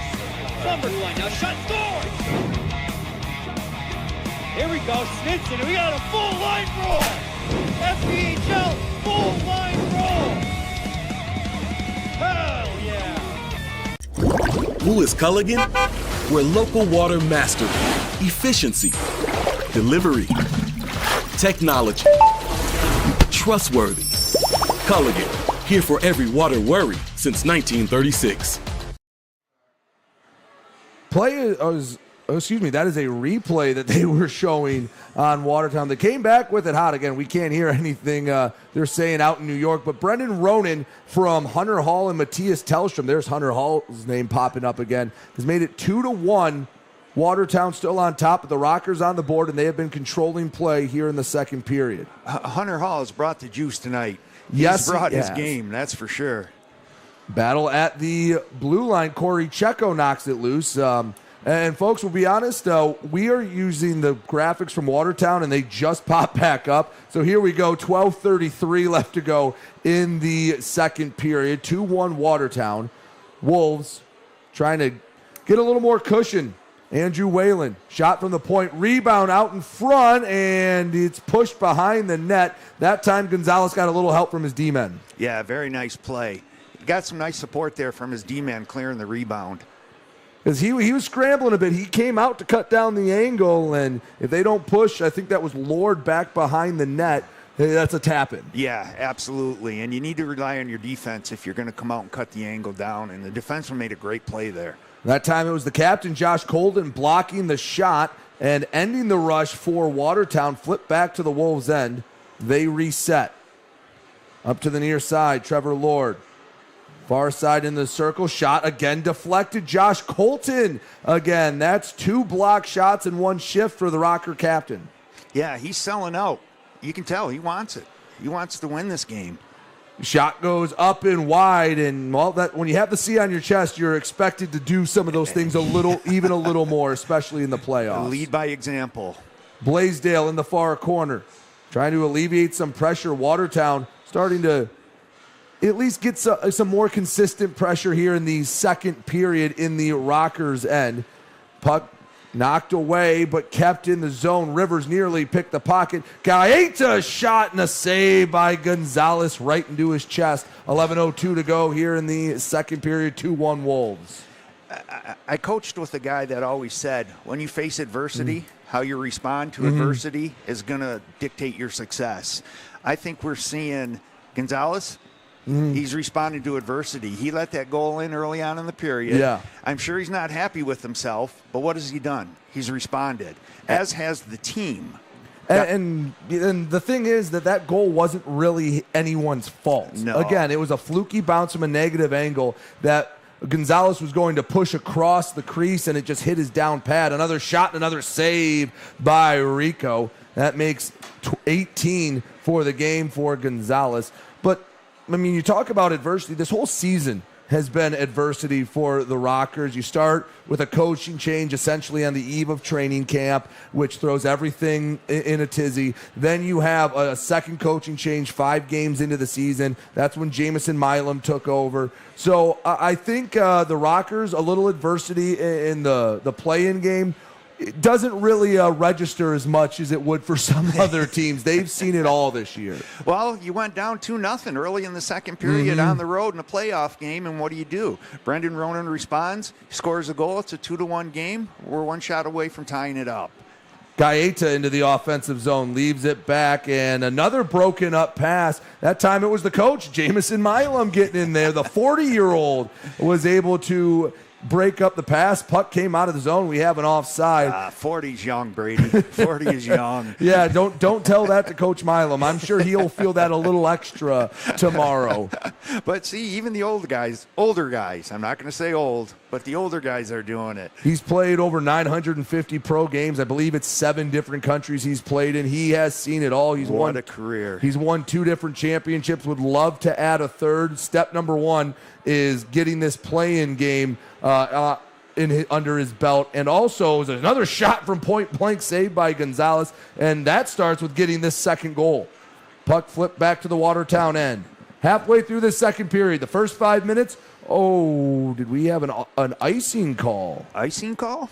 I believe so. There were some palms going skyward from the Rockers bench, but that'll send us to the media timeout. 2-1 Wolves, 9:53 to go in the second. You're watching the Rockers Media Network.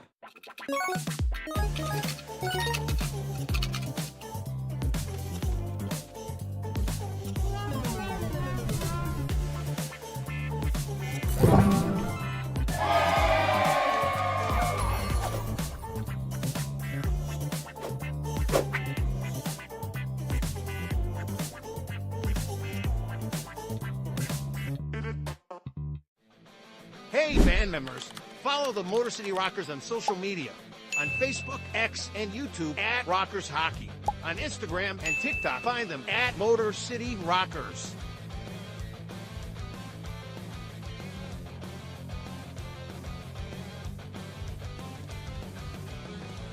For tickets, schedule, and more, visit rockershockey.com. Rock on! The good life shouldn't be reserved for the few. The finest cuisine should always be on the menu. And looking good shouldn't just be for the rich and famous. At Meijer, we believe that real life deserves real good, and we work hard to bring more of it. Here, quality meets value, and selection meets savings. So the good life is always within reach.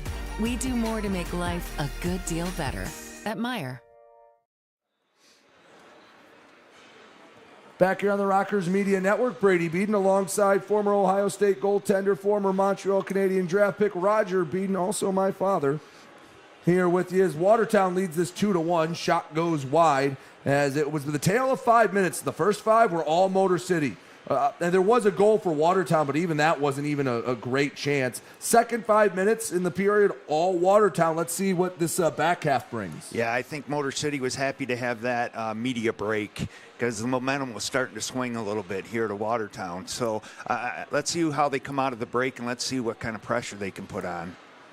Back behind the net into the corner. Puck comes back to the point, puts on net, City down in front, and they score. Gonzalez laid out for it, but there was just too much room, and Watertown makes it 3-1. Or did they? I saw the puck in the back of the net, didn't I?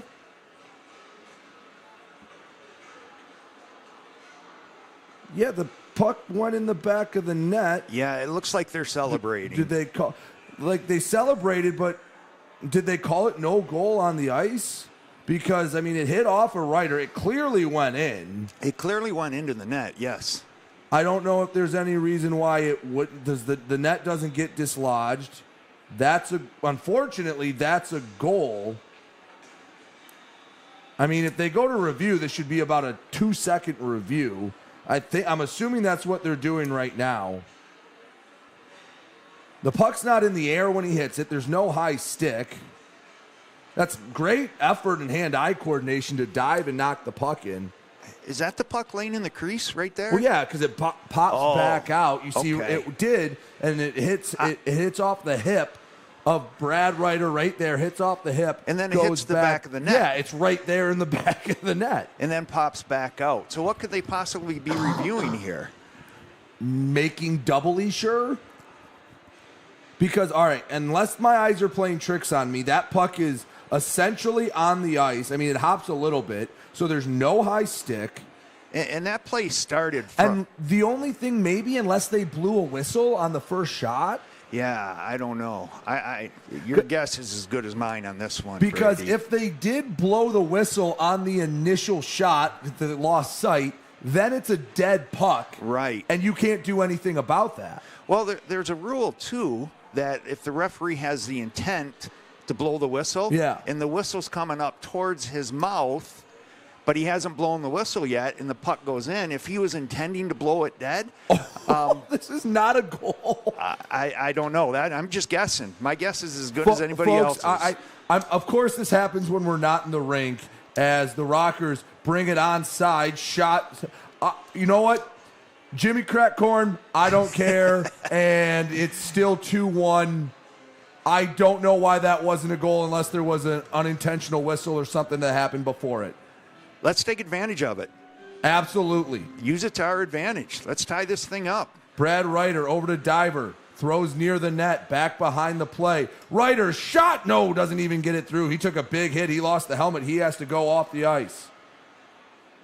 Again, during a break or the intermission, we'll have to find out why that goal wasn't allowed. But I'll be honest, there's not much I could think of. The only thing I can think of is you had mentioned it. They thought Gonzalez had the puck. They thought he had it frozen, so they blew the whistle. Or the net came off, but it would look like it was on the moorings during the play. I didn't see the net come off, but again, I'm guessing. And again, the official also has the discretion. If the net's off slightly, but the play was going to result in a goal anyway, you can still award the goal. Correct. Cody Oakes can't work around one man, but Blaisdell comes down to help him out. Back to the point. Colton, shot, saved by Colgan. Oakes gets it back. In a weird way, that no goal call almost reinvigorated the Rockers. It gave the team some energy. The play has been almost exclusively in the Watertown end in the couple minutes that have preceded that no goal call. Hall gives it on the far. Ooh, pass was a little bit off, and that will not get out of the zone for the moment. Second effort clears it over the stick of Doug Blaisdell. 7:50 to go here in the second period. Still 2-1 Watertown. A goal was called off. Here comes Brendan Ronan. He had goal number one. Shot deflected. Kyle Powell got in front of that for Watertown. Carter Thornton into the zone only for a moment, and it's gone. Ronan back to his captain, Josh Colton, to the near side, Ryan Rotundi. He'll skate it up the near side, just past the red line, dump and chase. Rivers looking for the far side, puck in the corner, squirts out. Gullo sneaks up on the hash marks. Throws near the net, deflected far side. Rivers picks it up. Rockers circling the wagons right now. 2-1 Watertown. On the right side, pass out in front, goes to the corner. Along the near side boards. Rivers gives in, and Gullo couldn't settle it down. But Motor City keeping the pressure on. Watertown seems out of sorts right now. Pinned to the boards. Puck slides out. Motor City couldn't quite keep it in the zone. Powell with the clean feed up ahead. And Milam muddies up the waters as they were looking for Chase DeBari. And quickly back out of the zone. It will slide into the Watertown end, not far enough for an icing. And Motor City gets a change off, hoping you can start rolling some lines and stack shifts together. Since the end of that first period, it's been Motor City has come to life. They've started to dominate play a little bit. Left wing circle, back down low, and a feed that I don't know who that was intended to, goes all the way back down, and it looks like an exasperated Declan Flanagan reluctantly went back to his own zone to bring it in. Onto the far side, Powell has it behind the net, flips to the near side.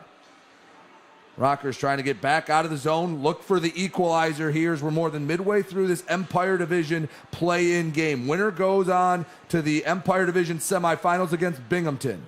The top-seeded Black Bears, the defending Commissioner Cup champions.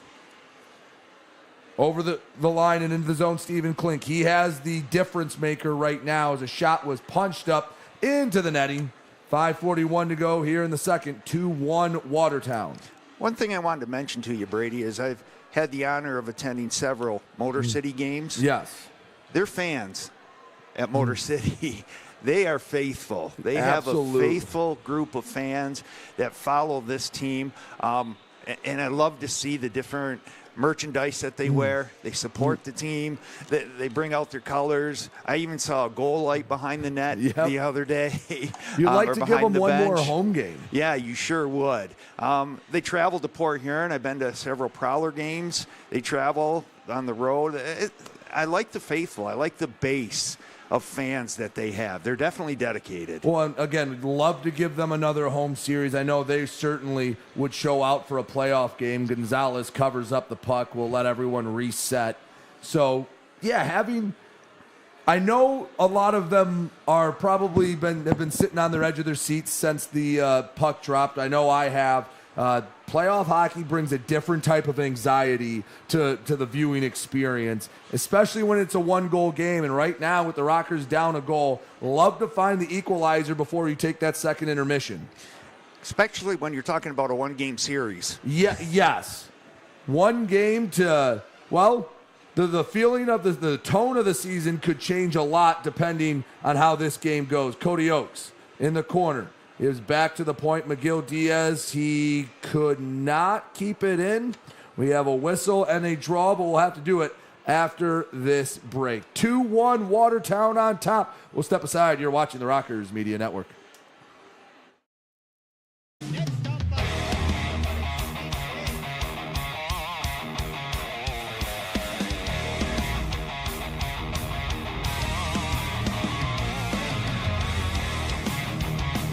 Oh, picked up up front, shot, scores! Number one, now shot, scores! Here we go, Snitson, we got a full line roll! FPHL, full line roll! Hell yeah!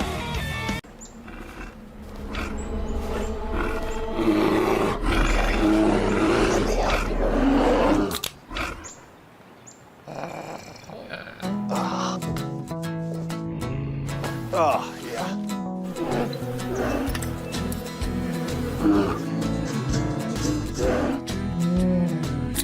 There we go. Oh, cheers, buddy.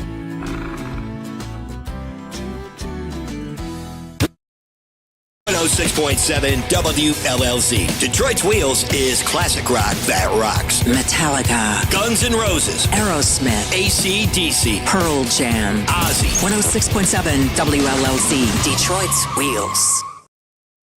Hey, this is Sam Gagnon from the Motor City Rockers, and you're watching the Rockers Broadcast Network powered by KE Electric Supply. Go Rockers!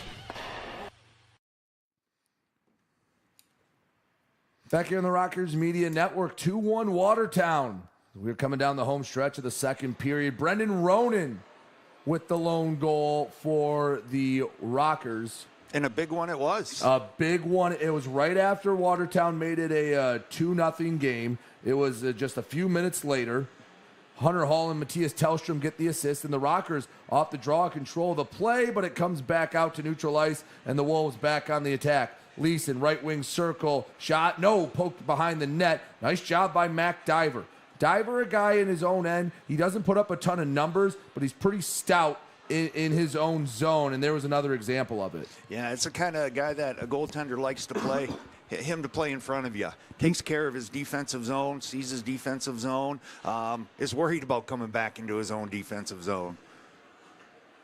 Puck comes back to neutral ice. Yeah, a guy like Mac Diver, he might not be on a ton of highlight reels, but if you watch him, he usually is in the right spot and is helping out his netminder. Gullo picks up the puck, working on the far side. In the corner, leaves it back, kept in deep, shot. It looked like it was stick behind the net. Watertown looking to reset. Now, shots say 25-13. I am going to say that 25 sounds around right for Watertown. I'm going to say the Rockers have had more than one shot in the last 11 minutes of play. Yeah, I would have to agree with that. They've carried the play at times. They've got more than one shot. I would agree. Into the near side corner. Bringing it all the way around. Chase Tabari took a lap around the zone. Shot, scramble in front, hit the outside of the net, and it's in the back of the net. Ludlow Harris on the third or fourth attempt makes it 3-1 Watertown. Yeah, was that the third attempt? Third, fourth, fifth. There was about 4 or 5 different whacks at it. We'll see again, but Harris is the one that gets is the beneficiary of it, and he picks up the goal. Yeah, with less than 5 minutes to go in the period, the second period in a 1-goal game, that goal is huge. Let's see. There's 1, 2. Looks like a third attempt that doesn't get anything there, and then the third one just under the glove of Gonzalez. Now, is Gonzalez? Let's just see. Was there any interference? And it looks like if there was, Ryder initiated the contact, so that goal should stand. Yeah, that should stand.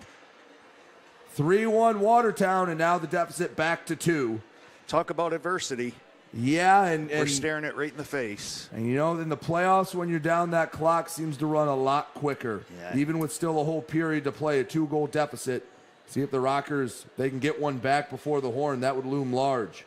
Ryan Rotundi gave the puck up behind the net. It was Klink that took it away. Coming to the near side, Trevor Newman. Battle for it in the corner. Centering feed broken up. Ronan had it, lost it to the far side. Out of the zone. Here comes Cody Oakes. 3-on-1. Oakes left it behind him. You got to get a shot of some sort there. Yeah, that's an opportunity, a missed opportunity there. A 2-on-1. You just given up a goal. You got to at least get a shot on goal there. 2:23 to go in this period. 3-1 Watertown as Ludlow Harris Jr. has extended the lead. In close, a save for Gonzalez. Didn't really make much of a move. Puck slides back to the blue line, picked up by Tate Leeson. On the far side again, still worth noting, still hasn't been a single penalty called. Now, again, it's hard to tell from our side. Icing will bring the play all the way back down from watching on a monitor, but there hasn't been a moment where I stood out of my chair and go, how do you not call that? Yeah, I would agree with you. I actually like the referees letting them play in a game like this. You had mentioned earlier, if you're going to get 2 minutes, you're going to earn it. Mm-hmm. And I think in a playoff game, that's the right way to approach it. And I would agree with you. I haven't seen one penalty that's been missed or something that has stood out that the referees have missed.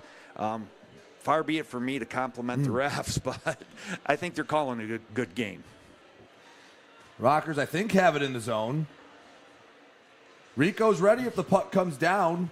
You can't tell from that camera angle, Brady? The puck's on the left side of the ice. Again, with taking the Watertown view, that is not us controlling the camera. I would like to see where it is. And Watertown or Motor City's circling the net. Hey, there we go. I was going to say, that's the positive. Yeah, the puck was down there for a while. Yeah. Gullo gives back to Rivers on the near side. Glad I can see who's there now. Rivers back behind the net to Gullo. Looking for Sneath out in front on the doorstep. Bodies hitting the ice, and Watertown escapes danger here as we approach the final minute. Diver pushes the puck back behind the net. Throws on the back of the net. McGill Diaz some pushing and shoving. To the near side, Graspy digging at it. Couple different Rockers. Here comes Hunter Hall. Who else said his name a lot? The big power forward left it behind him, and it's picked up by Graspy. Final 50 seconds of this second period. 3-1 Watertown. Dabari knocked off the puck. McGill Diaz tied up, and a whistle. Gonzalez was able to freeze that puck. 39 seconds to go here in period number 2. I know it's a cliche used in hockey probably too often, but the next goal is a huge one. The next goal is big. 3-1 Watertown as the draw comes in the Rockers' end.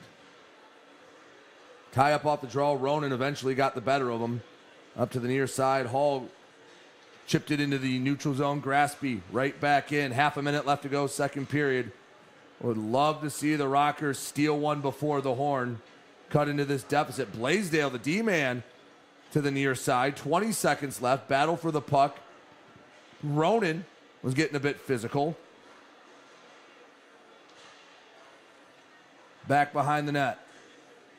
Watertown taking their time, and final 5 seconds. I'm sure they'll be content with going into the locker room up a pair of goals, and that's exactly what will happen. 40 minutes have come and gone. Hope there's more than 20 minutes left to go in the Rockers regular season. 3-1 Watertown leads in the play-in game. We'll be back here on the Rockers Media Network.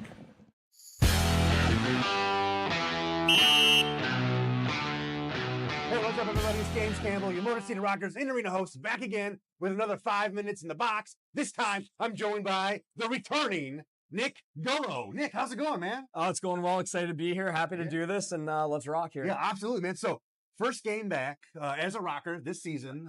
For those of you who don't know, I think you played on past seasons. Yep, last season. Last season, you were a part of the Rockers team. First game back, scored the game-winning in overtime goal against the Port Huron Prowlers. How's that feel, man? Exciting. I mean, most importantly, we got the win, right? And I think it showed a lot of resilience in our group coming back down 2-0 with, I think, under 4 minutes left. And obviously, it feels good to make a contribution. I guess it is a new team.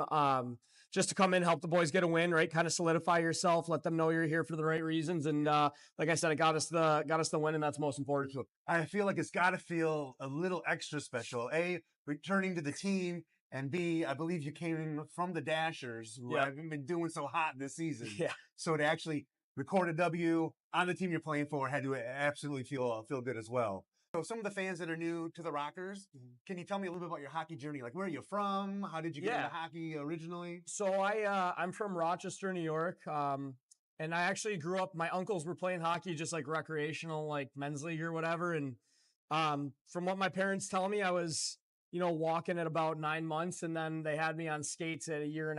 And no way! Wow. Yeah, and I was like pretty typical, like skating on a pond or on a frozen parking lot as a kid. And it's honestly my earliest childhood memories are playing hockey or skating. And I was your typical kid, messing around the house. Always had a hockey stick in my hand. It was always on the TV. And went through my local youth learn to skate program, and went through travel programs, traveled a little bit. I left home at 12 years old to go live out of town to play for a better youth program, and juniors, college, and now pro. So the rest is history. But to say it's been my whole life is pretty accurate. And I'm sure later in this video we'll get to what my business is now outside of hockey, which is still involved in hockey. But for sure, it's been everything I could have ever dreamed of and wanted, and I'm just happy that I've been part of this ride. That's awesome. But yeah, you mentioned it, so tell us a little bit about what do you do when you're not on the ice playing hockey? Yeah, so and when I was in high school and college, I started helping out with just private lessons at my local rink, and as I've gotten older, I progressed and found that this is something that I have a knack for, and I really like to do it. So me and one of my best friends, we started our own business this summer called Hire Hockey. For the fans to check that out, get a plug, hirehockey.net. And basically what it is, it's an online mentorship and video analysis for kids from 8 years old all the way up to Division I or Olympic hockey players. Very and cool. Just to go into a little bit about it, we'll clip their games and basically like what coach would do with us. We're going to go over film with them and, kind of help them on the journey their journey that we took, and just spread our tutelage to them. Oh, very cool. Like passing some of the knowledge down to the younger generation. Yep. And then obviously we do on-ice stuff with them in the summer too, but while we're away playing our seasons respectively, it's a way to keep in contact and help the next generation of future players. That's awesome. That's awesome. Yep. You can kind of give back and keep the hockey alive in the youth. Because I feel like a lot of times now, like kids are more focused on like video games and being like influencers and stuff like that, and less about like being outside, being active and playing sports. So that's awesome. And what's cool about it too is everyone says hockey's 90% mental and 10% physical. Well, everyone always teaches the on ice or the physical part, right? Where with us at Hire, we're we've really dove into the mental aspect of it and mental conditioning and therapy that goes on with athletes of all different ages, right? You have teenage kids who are going through God knows what with changes, and right, kids trying to get committed to schools, or maybe they're finding out that their parents want them to play hockey and it's really not for them. So there's so much more to the mental side, and that's kind of what we focused on. So it's really exciting. It's going incredibly well. And, I hope everyone comes and checks out the website. Oh, that's awesome. That's very cool. Hobbies, man. What do you do hobby-wise? Obviously, you're playing hockey. You're mentoring, the youth with hockey. What do you do that's not hockey related? I don't know if this really counts. I went to school for exercise science and kinesiology, so I got my strength conditioning degree. Okay. So I coach as a sport performance or sport specific type gym. So we're working with athletes, again, boys and girls of all different ages, all different levels, all the way up to Olympic athletes. So I do that a lot. I guess that's somewhat related to hockey. But other than that, I like to hike a lot and kind of just go walking, like not anything like mountain peaks, but just walking through trails and stuff like that's that. Very cool. You like the outdoors, that type of stuff. That's funny because Rico Gonzalez, when we sat down to talk, hiking was one of the things that he enjoyed doing as well. Yeah. What's the coolest place you've hiked?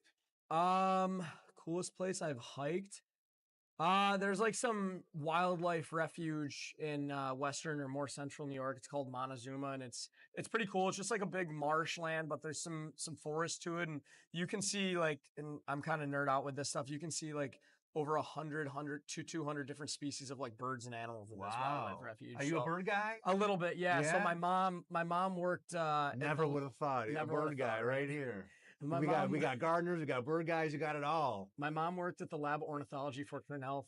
So for those of you who don't know, the ornithology is the study of birds. So that's what I would have assumed. I didn't know that for sure, but so her job was basically to monitor certain species of birds that might be common or foreign, and just kind of study their behaviors and stuff. And she was doing that when I was a teenager. So whether I was reluctant or not, she dragged me out on trails with the big binoculars and telescopes, and I kind of found that was kind of cool. And I don't nerd out too much on it, but I know a little bit more than your common person. So it's kind of cool. Do you have a favorite bird species you'd have to share? No, nothing crazy. No? Nothing. Okay. No, a duck. Definitely a duck. Just a duck. Yeah, okay, for sure. Wow. Just a plain mallard duck are my favorite. Mallard duck. I want to own a duck. So if anyone's selling a duck, contact me. I'll buy your duck. Really? So my girlfriend and I would love it. It'd be fantastic. I have a friend who has 2 ducks as a pet. Let us know. We're looking to house a duck. So that's very cool. But, yeah. I'll put some feelers out for you. Yeah, see what we got out there. So being from New York, who do you root for in terms of like pro sports? Football, hockey? Do you have some favorite teams? Well, this is very soft subject right now. I'm a diehard Bills fan. So I mean, look at all you Chiefs fans out there. We know you're cheating, right? We know that. You can agree to it. The NFL's rigged. Everybody knows that. The NFL is rigged. No, that one hurt. We're still mourning, so please give us our space and time. But diehard Bills fan, I have jumped through a couple tables before. I'm okay. Oh, you're part of the Bills Mafia right here. Bills Mafia right here. Yeah, one of them. Quiet guy off the ice, but sometimes I get a little wild there. Hockey's weird. So I grew up a Sabres fan, but now I know so many players who play that I grew up training with or whatever that are in the NHL that I'm personally friends with. I'm more a fan of them. So you're more of a fan of players specifically. Correct, right? I want my friends to do personally well. So if they're on X team, like, yes, I want that team to do well. I think deep down, sure, I'm still a Sabres fan, but so you pick favorites. Like if you have 2 friends that are playing on opposite teams going against each other, we'll flip a coin. We'll see who can get me the coolest stuff after the game. Well, perfect. Right? Hey, you got to go your perks, and then actually, my family and myself are diehard Yankees fans. Like ask any of the guys in the room, I'm a diehard Yankees fan. Everybody knows it. That kind of hurts me a little bit. Does that sting you a little bit? A little bit. Detroit Tigers. The whole team. So. I went to a Tigers game last year on my tour of duty here. So that was pretty. Did you enjoy it? I hope I did. It was cool. We went opening day actually. Oh, that's a good one to go to. It was really cool. Like that whole little block. As long as downtown it's not freezing cold. No, was it the year that was like no. It was legitimately like 80 degrees last year. Oh, nice. It was like almost too hot. So. Nice. But it was cool. It's never too hot. Still trying to get go to the LCA to see the Wings play, so I'll make sure to do that. Absolutely, have to get you down there. Yeah, for sure. Nick, anything else you want to add? Anything you want to say other than check out? Yeah, check out Higher Hockey. We'd love to work with you guys and stuff, and also just keep coming out and supporting the boys. Friday night was awesome, having that crowd and being able to get a win. And whether you guys believe it or not, the crowd does make a big difference to us. So keep coming out, keep supporting. We'll keep climbing the ladder here to make that playoff push late in the season. Awesome. Nick, thanks so much. I appreciate you taking the time. Thank you. Appreciate it. Yeah, no problem, man. Thank Good you, luck guys. the rest of the season. Thank you. And we're going to send things back over to the broadcast booth powered by KE Electric Supply. Check it out.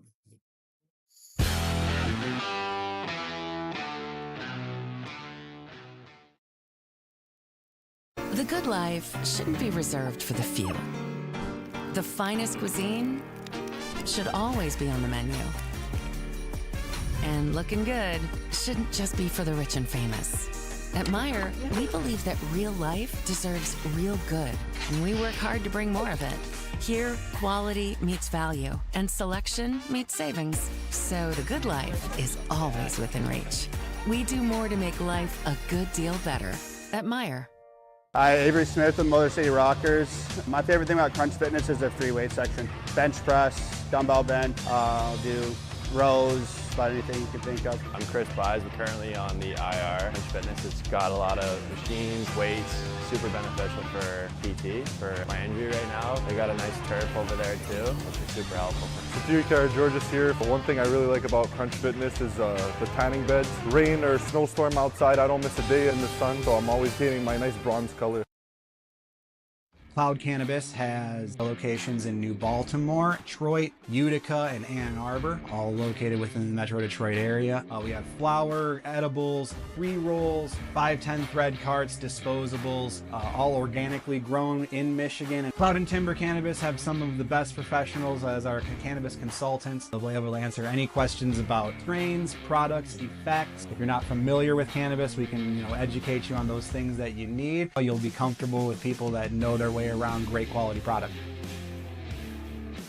When the game is on the line, you need a team you can count on. That's why the Rockers Trust IEP Urgent Care, the official urgent care provider of the Motor City Rockers, located on 15 Mile between Utica and Garfield Roads. IEP Urgent Care is owned and operated by emergency physicians within the community, providing top quality, compassionate, and personalized care tailored to your needs. With on-site digital x-ray and testing diagnostics available, you can skip the long ER wait. Get the fast, professional treatment you deserve at IEP, a higher quality of urgent care from ER-trained providers.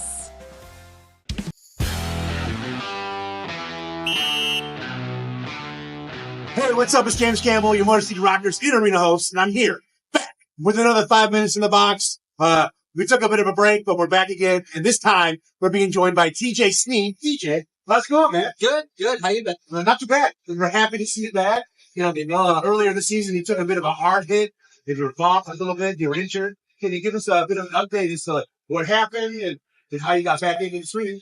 Yeah, so got injured on January 11th against Bennington. Kind of a scary injury. Not really going to go into exactly what it was. Like the gory details. Right. I'll tell you, we had an ice crew member who was like, "Oh my god!" He was like freaking out. So everybody's very worried about you. Very concerned about that.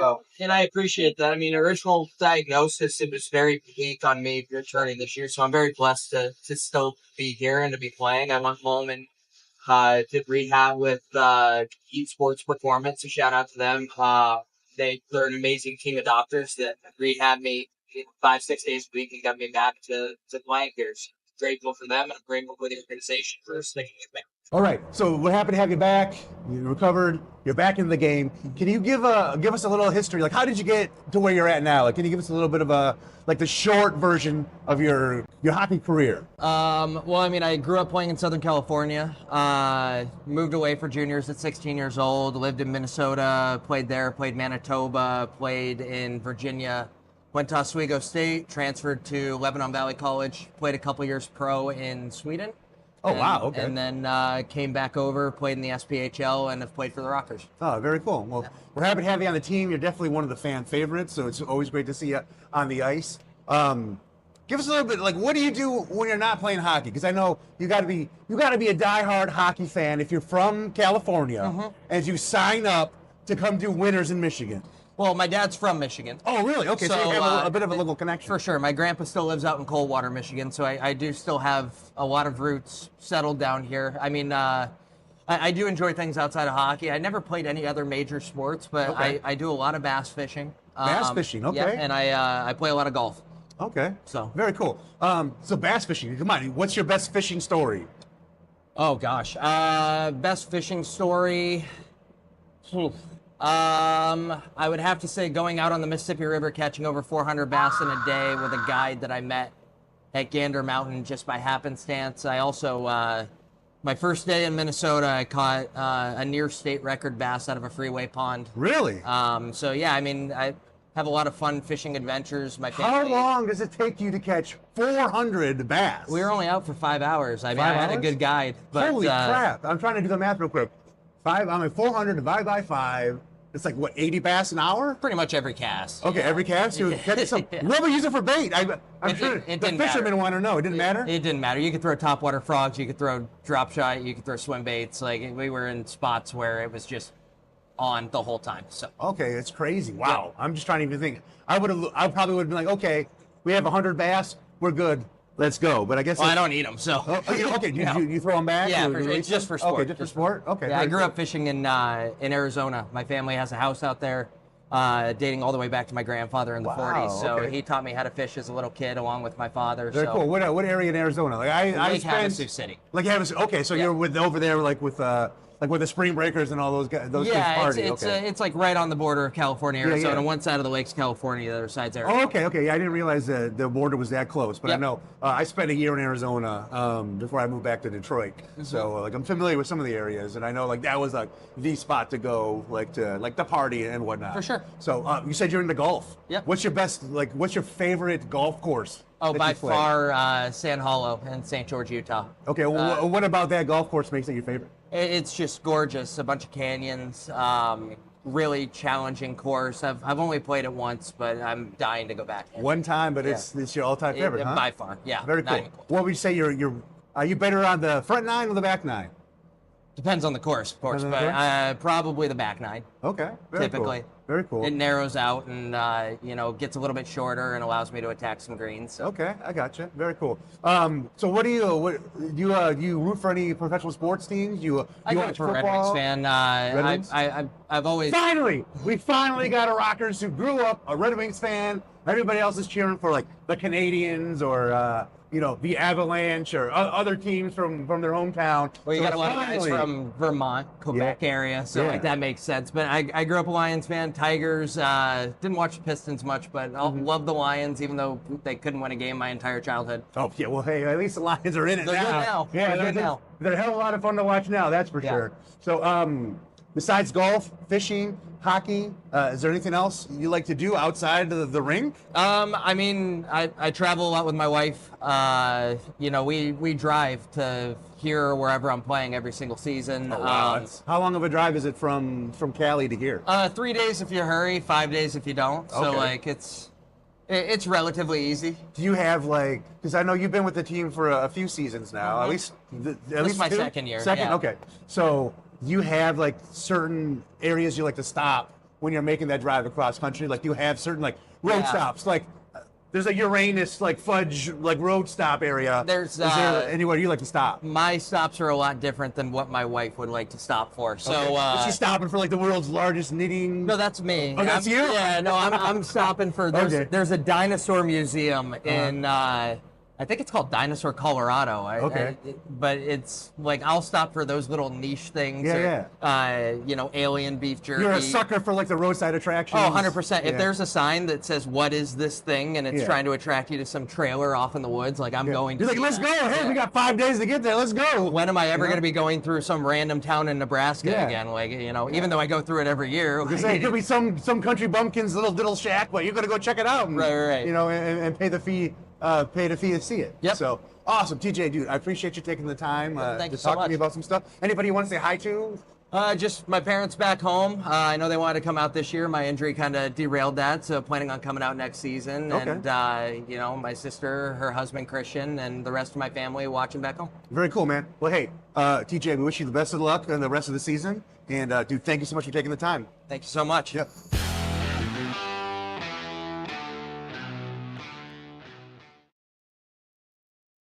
.7 WLLZ. Detroit's Wheels is classic rock that rocks. Metallica, Guns N' Roses, Aerosmith, AC/DC, Pearl Jam, Ozzy. 106.7 WLLZ, Detroit's Wheels. Back here in the Rockers Media Network, 3-1 Watertown, 20 minutes left in this game. Hopefully a little more left in the Rocker season. Brady Beaton here with you with Roger Beaton, former Ohio State goaltender and Montreal Canadian draft pick. And 20 minutes left to go. Now you're starting to feel the squeeze down a couple of goals. Down one, you know you can get one at any time, but you want to get that first one back sooner rather than later. Yeah, you'd sure like to get one early here. Make it a 3-2 game early on, and then you can build off from that. But, hey, this is your season. Yeah. You got 20 minutes left. Possibly. Yes. Let it all hang You're out. guaranteed 20 minutes, and that 20 has started. Motor City controls it off the draw. On the left side, had it knocked away back into the Rockers' end. Rico Gonzalez guides it to the near side. Puck goes into the corner, back out, looking for De La Savita. Oakes gives to the middle. That's Brendan Ronan, the lone goal scorer. Tried to put it on net. It was deflected. Excuse me. No, that's Hunter Hall. Pardon me. Back to the point. Near side, Mac Diver throws near the net. Tipped and unable to get the second chance on it was Hunter Hall, but that was tipped and it was sitting there for a second, and you thought they could get there a step earlier. Maybe you get one back in the first minute. Hunter Hall has found himself around the puck a lot tonight. He has had a very nice game. Hopefully some more heroics with him. Cody Oakes in his own zone gives back to his D-man, Mac Diver, rink-wide feed. Nick McGill-Diaz in his own end. Diagonal pass at center ice. Rivers, near side. Oakes, and it's off the back wall. TJ Sneath backhands it in. Cody Oakes collects back to Oakes. Shot saved by Colgan. Colton puts it up and out of play. A grade A chance here in the first minute and 10 seconds, and Brendan Colgan stands tall. That was a great save. But I like the way they've come out with the intensity. They're letting it all hang out. The first minute and a half of this period, they've gone after it. They're not sitting back. They're not going into a shell. They're going after it. Now, conversely, if you were in that Watertown locker room, I think the message is get through the first 4 minutes. Yeah, weather the storm. Yes. You're 100% correct. You know they're going to come out spit and vinegar, so you want them to, if you can survive the first 4 minutes without a goal, you feel like you're in a good spot if you're Watertown. On the far side, boards, puck slides between the blue lines, to a Rocker's stick. On the near side, Josh Colton looking for TJ Sneath. It was tipped. He races in for it. First one there is I believe that was Henning. Back to the point. Colton, he'll have to retreat to neutral ice. He dumps the puck back in as we're searching for it, and it bounces to a Watertown stick. No, we had a whistle. Let's see where this draw comes. Offside call? I'm guessing. Unless there's a penalty. Is there a penalty against Watertown? Maybe. Because the Watertown was controlling it. 18-20 to go. The draw's in the zone, and you know what? That one maybe a high stick. That couldn't see again. One of the disadvantages of not being in the arena. Tate Leeson on the near side. Hope you've enjoyed it. We've enjoyed bringing it to you, and we hope we have a fun finish and a dramatic comeback for the Rockers. On the far side, Corey Checo boxed out his man. Flips it into the zone. Striding after it is Brad Ryder. Back behind the net. Shot saved. The net came off as Colgan got on top of it. Some pushing behind the play. And how did that not find Twine? Oh, the Rockers with two great chances in the first 2.5 minutes, both denied. I love the attitude. I love how they're coming out and playing this third period. They're not holding anything back. 2 prime scoring chances. They're letting it all hang out. They're going out to play. Let's take one more quick look at this. How does Corey Checo not somehow find the net? I mean, he did the right thing, put it center on net. If you watch the defenseman's reaction, it got him flush. It got him. The defenseman made the save on that rebound, or the puck coming out in front of the net, because if you look how he responded, he was hurting. And that was Ludlow Harris, the man who gave Watertown the 3-1 lead. Offensive zone draw. Hunter Hall had it in the corner, lost it along the boards, battling for it. Squirts out. Ends up on the stick of Trevor Lord. Taking it into the offensive zone. Shot saved by Gonzalez. Not a high degree of difficulty. Still 3-1 Watertown, but man, those 2 opportunities, both could have netted a goal to bring it within one, but give Watertown credit, give Ludlow Harris credit. He sacrificed the body to keep it a 3-1 game. Yeah, and that's what it takes to win in the playoffs. Yes. Sacrifice. Draw comes to the left side, or the right side, rather, of Gonzalez. Shot and another quick save. And again, one thing I love about watching Gonzalez play, he was right on the tape of that stick. He got out of the net. He cut the angle down. Where was the forward going to shoot that puck? Forward had no place to shoot the puck. I love that aggressiveness, and that's something that's really hard to teach goaltenders. You usually either have it or you don't. But watching him play this year, that's not an issue with him. No, and that play has grown with confidence, trusting his instincts to go make that decision, and because you come out of the net, it's a risky play. A bounce goes the other way, but he played it well, secured the rebound, and made the stop. You need support from your defenseman, too. Yep. If your defenseman knows you're going to play that style, then they can support you, and they have. They've supported them well at times tonight. 3-1 Watertown on top. Cody Oakes on the forecheck. Turned over. Hunter Hall in close. Pass across, and they don't get a shot off. A great chance again. 3 minutes in, 3 prime opportunities. None of them light the lamp. Cody Oakes keeps it on the stick in the corner.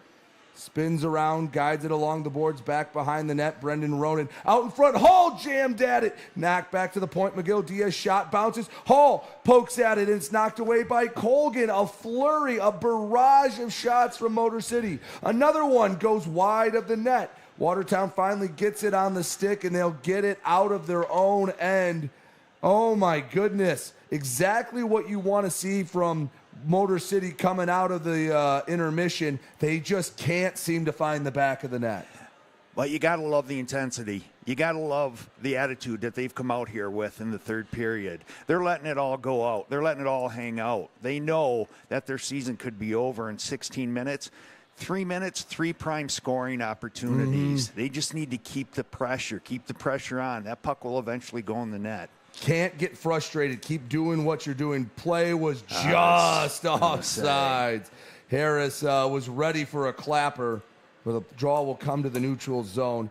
And unfortunately for the Rockers, at least the way they've played to start this third period, right now, hey, you can trust the process all you want, but you need the result. So even if it gets ugly, if you find the back of the net, hey, no one's upset with Steven Klink, how he scored that second goal that banked in off the pad of Gonzalez. In such a small sample size, some of those bounces are going to make or break your season. Absolutely. It all counts the same, doesn't it? Yes. Doesn't matter how it goes in. McGill Diaz across, backhand, and it can't get by Colgan. Rockers keeping the pressure on. That's Eli Rivers knocked to the boards at the point. Gullo banks it back in past the stick of Rivers, and that will allow Watertown to send it out of the zone, but right back to a Rocker stick. Josh Colton dumps it in. No, right into the glove of Colgan up above the net, and another offensive zone draw for Motor City. So at this point, I'm starting to wonder, are we ever going to see a penalty at all assessed? If I was a betting man, I'm going to say no. Unless it becomes very, very blatant. Because especially the later you get into the playoff game, even the deeper in the pocket the whistle goes. Yes. And again, we haven't really seen anything that warranted a there penalty. was some pushing. There was a couple times guys hit the ice that maybe on a random January night draws a penalty. But, yeah, you're right. Nothing egregious thus far. But I would much rather have a referee call a game that way. Absolutely. Back behind the net, Tristan Wells gives back to Colton. Slides across the blue line. On net, deflected wide. Ryder in the corner battling for it. Coming up to help was Tellstrom. Ryder goes down to the ice. Play goes on. Flipped back between the blue lines, or was it? We had a whistle.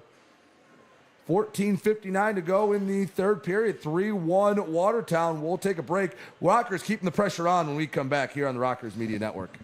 When the game is on the line, you need a team you can count on. That's why the Rockers trust IEP Urgent Care, the official urgent care provider of the Motor City Rockers, located on 15 Mile between Utica and Garfield Roads. IEP Urgent Care is owned and operated by emergency physicians within the community, providing top quality, compassionate, and personalized care tailored to your needs. With on-site digital x-ray and testing diagnostics available, you can skip the long ER wait. Get the fast, professional treatment you deserve at IEP, a higher quality of urgent care from ER-trained providers.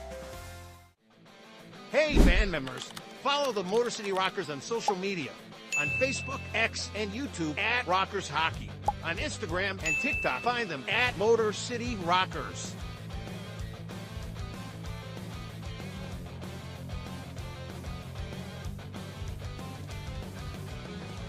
For tickets, schedule, and more, visit rockershockey.com. Rock on! 106.7 WLLZ. Detroit's Wheels is classic rock that rocks. Metallica, Guns N' Roses, Aerosmith, AC/DC, Pearl Jam, Ozzy. 106.7 WLLZ, Detroit's Wheels. Just 5 minutes into the third period, the Rockers have done everything but score to try to cut into this 3-1 deficit. Give credit to Brendan Colgan. He's made some big saves in the start of the third period. Brady Beaton, Roger Beaton here with you on the Rockers Media Network, waiting for another Rockers goal. They have been circling the wagons. They have done everything but beat Colgan and some of his teammates at times as well. There are times I don't know how the puck didn't go in the net. But they had a strong first 5 minutes, have to continue this. I'm going to say I think the Rockers have had more than 3 shots, and that's what they're saying in Watertown. Ronan, shot save, that one to the chest of Colgan. All right, they just gave him 2, so they're saying 5 shots for the Rockers here in this third period. Not that it matters, but I'm going to hold my hand up and say I disagree. Colgan's come up big. Let's face it, he's made some really good saves, and that was another one where he was in perfect position. I like the fact that we're putting the puck towards the net. You're taking the shot, playing for a rebound, but that was just a good save. Off the draw. Tie up, and Sneath pushing around. Puck comes to the near side boards. Trevor Lord collects, sends it behind the net. Turnover, scores! TJ Sneath, bang, bang, turnover to a goal, and the Rockers are within 1 just like that. Just what the doctor ordered, huh, Brady? Oh, boy. That happened so fast you didn't even realize TJ Sneath took it away. He almost shot it as the puck went to his stick. I'm waiting for, usually Watertown will come with another look. I guess we're not getting it when we need it. Oh, here we go. As TJ Sneath, he's sitting out, and it was almost like a one-timer to Sneath, and poor Brendan Colgan, he was left out to dry like Sunday laundry. There was no chance there. Well, that was just a terrible giveaway. Behind the net, the defenseman's got control of the puck. TJ said okay. He was fine with that. Yeah, Sneath will take that all day long. He didn't mind. But Brendan Colgan, you saw him. He was very relaxed. And then next thing he knew, the puck was behind him. That's because his defenseman had control of the puck behind the net. You think you would be able to relax at that point in time. But huge goal. Huge goal. Oh, absolutely. And TJ Sneath has been huge since coming back from injury. He has been fantastic. And now this final 14 minutes is going to be real interesting of tight-knit, breath-holding hockey down in the Watertown end. And that goal, after taking so many chops at the tree to finally get one to fall, yeah, that's gotta get the boys buzzing a little bit and get everyone rallied, ready to try to get that equalizer. Look out, Leeson, no offsides. That will negate the turnover. But again, I can't emphasize enough how bad that turnover was. Yeah, that's huge, especially in a playoff game like this. But here's the thing. Watertown, they've gone into a shell offensively. I don't know if they're trying to protect the 2-goal lead, but how many shots have they had this period? How many offensive they have 0 opportunities? listed right now through about 7 minutes. Real quick, as a former goaltender family friendly, what is that conversation like with your defenseman after a goal like that? Well, what I'm going to tell you is that defenseman probably has bailed the goaltender out on several other occasions, and it's a team game. That's what I'm going to tell you. That's not what happens, but all right. Watertown has it at the point. Shot goes wide. Gonzalez puts the trapper on it. 12:51 to go here in the third. There's fiction and there's reality. Yeah, that's what you tell the media when the reporter comes in and goes. So, what was the conversation after? Are we on the internet here? So, can you use that language, or is that no? I would advise against that. Okay, well, but yes, it is. It's not a happy conversation. No, and the defenseman feels bad enough. You could see when he skated off. Oh, yeah. He drooped his shoulders. He was coming off. He felt terrible about that giveaway. And sometimes, depending on the relationship, sometimes you don't need to say anything. Turnover at the blue line, right side, shot goes wide, right to Cody Oakes. Yeah, if you have the relationship where you just need to give them a look and they know sometimes that's more than enough. Drop pass, right side, down low, out in front, and no one could settle it down as Watertown seems to have had a fire lit underneath them once again. I think they're realizing Motor City's not going to come out and roll over. No. And here they come, 3-on-2 for the Rockers to the left side. Looking back, and a sliding Wolves defenseman breaks up the pass. Talked about sacrifice. There's another instance of getting your body on the ice. Yeah, absolutely. Third period of an elimination game, you're selling out. Cody Oakes, right wing circle, brings it in. Backhand rebound, sitting in the low slot. No one able to get the puck on it. Another opportunity, Brady. Another good prime scoring opportunity. And I know that's what Coach Jamison Milam is reiterating both on the ice and on the bench. Keep doing this. If we have another 11 minutes of this type of play, you know what? If we don't get a goal, you tip your cap to Brendan Colgan and the rest of Watertown, and you say, job well done, but you're going to go out on your sword. Absolutely. Absolutely. But I don't know if it's fatigue or the style of play, but the play's been in Watertown's zone most of this period.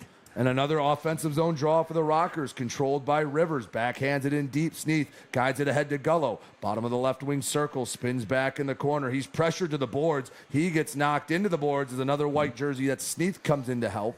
Back to Rivers. The rookie gives back to the blue line. Colton looks on net, misses wide, banks over to Rivers. Along the half wall to the point, walking it up. I believe that's Blaisdell. Throws wide of the net. And the race for it will come back to neutral ice as Josh Colton sends it across to, that is indeed Blaisdell. He'll have to try and shake Jimmy Lodge. Back behind the net, Stephen Klink. He gets rubbed off the puck. Up to the near side. Puck goes over all three lines. 10:43 to go here in the third period. 3-2, Watertown on top. TJ Sneath, the unassisted goal, has made it a one-goal contest and made this interesting. He made no mistake. No. He buried that puck. He didn't even have time to think as No. icing brings it back down. That was, wait, puck, shoot, score. And he buried it. Exactly what you're supposed to do in that situation. They gave Eli Rivers and Nick Gullo assists on that. Did they? Unless I saw something that is, you know what, boys? If they don't change it, take them. Take them. Take it and run. Yeah, that's that's an unassisted goal. We're in for a heck of a 10 minutes here. Yes, we are. 10:28 to go. 3-2 Watertown. Motor City controls the draw again. Shot from the point, gloved by Colgan. And there's big Tristan Wells, all 6'6" of him in front of the net. I have to imagine when a guy that big is screening you out, it gets pretty tough to track a 3/4 inches of rubber. That's a lot of body to be in front of your net. The best thing you can do is find yourself in the right position and make yourself as big as you can. That's all you can do because you're not going to see the puck. You're lucky to see the puck. So find the right position, get yourself big. Essentially play the percentages. Exactly. 3-2 Watertown on top of Motor City. 10:13 to go here as Motor City trying to find the equalizer. Pass to the left wing, drop back. Coming up, Whalen, shot kick to the corner. Wells Brought back to the point. Wells blocked the shot, tried to poke it to neutral ice, unable to do so. Watertown still controls it. Lord, think he got a shot blocked. As Ryder pestering Trevor Lord. Back in his own end. Spins back, banks it off the end boards. Jamison Milam guides it ahead.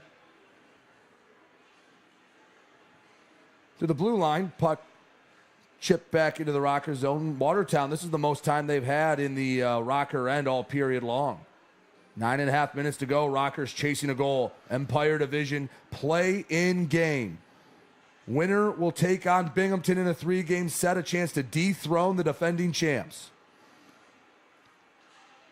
Colgan behind the net leaves it as Harris can't get it out of the zone, or he does past a couple of white sweaters, and Watertown back on the attack. Drops it back to Davide Gaeta. High-scoring forward for Watertown. Near side, shot glove, rebound, scores.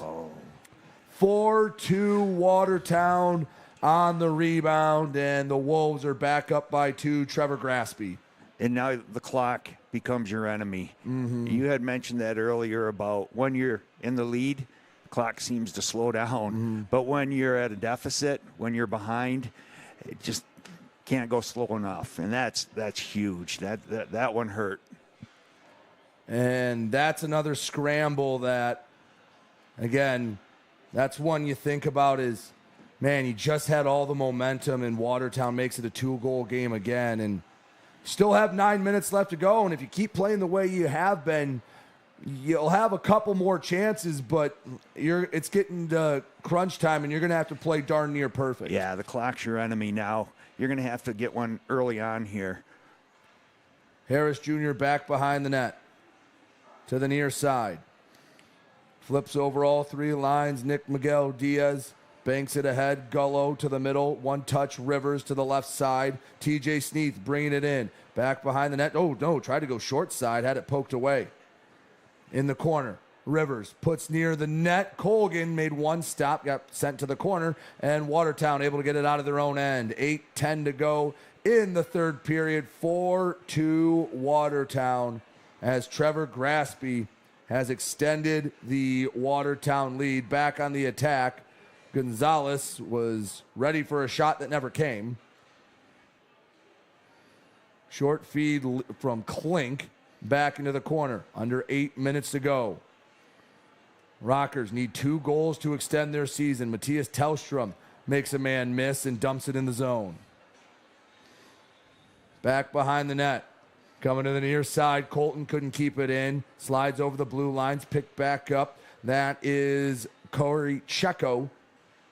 As the Rockers are trying to find some sustained pressure. It's been a minute since the goal, and Motor City looks like they're going to have to reset. Hopefully they can do so in the media timeout. 4-2 Watertown, 7:23 left to go in the Empire Division play-in game. You're watching the Rockers Media Network. How did Culligan become the worldwide leader in water treatment? 88 years of experience, 46% energy savings, 100% satisfaction guarantee, or our network of more than 600 local water experts? Score big with Culligan Water. The good life shouldn't be reserved for the few. The finest cuisine should always be on the menu. And looking good shouldn't just be for the rich and famous. At Meijer, we believe that real life deserves real good, and we work hard to bring more of it. Here, quality meets value, and selection meets savings. So the good life is always within reach. We do more to make life a good deal better at Meijer. Hey, band members, follow the Motor City Rockers on social media. On Facebook, X, and YouTube at Rockers Hockey. On Instagram and TikTok, find them at Motor City Rockers.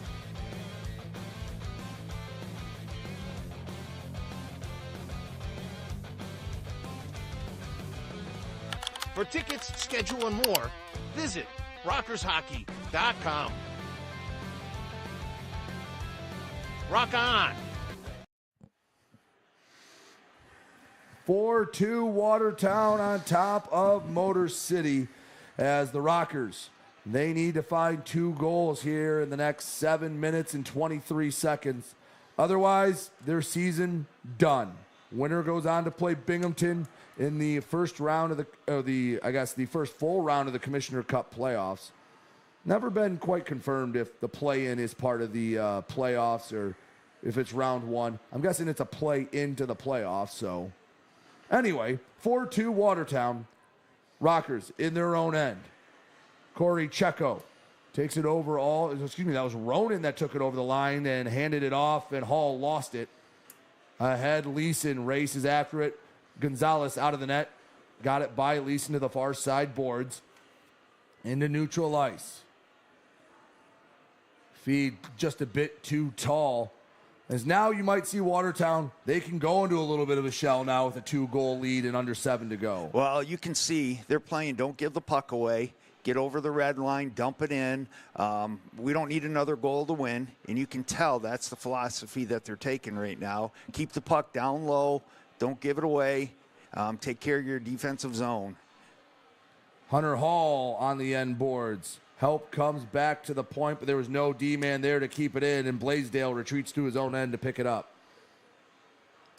Sneath, one of the 2 goal scorers for Motor City tonight, skates it to the blue line, pokes ahead, races after it, but a blue sweater, Davide Gaeta, got there first.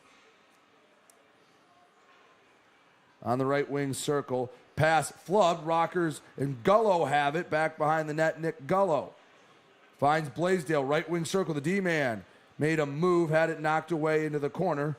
Rockers, a little bit of sustained pressure, and that pressure is alleviated as Watertown dumps it in. They'll get some fresh skaters out there, 5:37 to go in the Rockers season.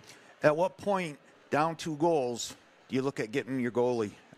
Well, if you go the Joe Sakic hyper-aggressiveness, it's right about now. It's about the 5-minute mark, right? Yeah, I'm thinking in the playoffs, at the 3-minute mark is where I really would start to pay attention for that. Yeah, you need 2 goals. On the left side, Klink, shot deflected. Wells on the near side trying to get the puck out of the zone. Henning keeps it in, back down low, rings around to the far side. Puck hops around on the far boards. Set down the length of the ice, under 5 minutes to go. Rockers need not 1 but 2 goals to just tie this game and send it to a potential overtime. Klink spins around, left wing circle, stick handles. Back at the point. A lot of room on the right side. Shot deflected, down low, Trevor Newman. And he lost the puck. 4.5 minutes left in the Rockers' effort. Tellstrom skates over all 3 lines. Little friendly fire shot, rebound, second shot blocked, and that was a chance to get one back. Defenseman made a heck of a play going down and blocking that shot. And you can see that Watertown net has a gravity about it for both blue and white sweaters. Yes, it does. Still in the zone, near side, Rotundi a blast, and it's saved. Still in the zone, almost under 4 minutes to go. Cody Oakes kept it inside the blue line. Looked for Rotundi. Sauce to the middle. Oakes racing after it. He keeps it in, turns and blindly fires. Back behind the net. Puck on the boards. Trying to get it out of the zone. They do. Picking that up, Tate Leeson, but it's poked back away.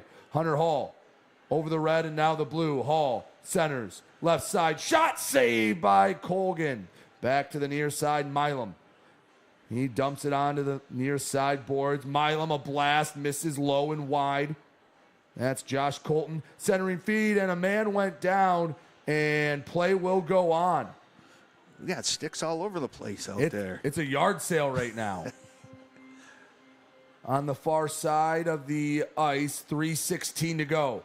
Puck kept in. Now this is when you wonder when Gonzalez comes to the bench. Shot, rebound, and it's sent out of the zone. 3:08 left. I believe Gonzalez still in the net. He is. You see him inching out of the crease. He's looking over, waiting for the signal. Yeah, you got to think about it now. 3 minutes left to go, down by 2. It's got to become an option very soon here. It's do or die time. Burn the boats if you're the Motor City Rockers. There is no tomorrow if you don't get 2 goals in the next 2:45. Up to the near side, looking for Colton. Puck was deflected. Graspy, he has the last one. Left wing circle, centers, and it's push to the far side. Again, Watertown doesn't need to shoot if they don't want to. You can see they're sending one guy in on the forecheck, 4 guys staying back in the neutral zone. Shot and a whistle. I think they lost sight of it. 2:24 left to go here in the third period. Rockers looking for 2. Final break here on the Rockers Media Network. Who is Culligan? We're local water mastery, efficiency, delivery, technology, trustworthy. Culligan, here for every water worry since 1936.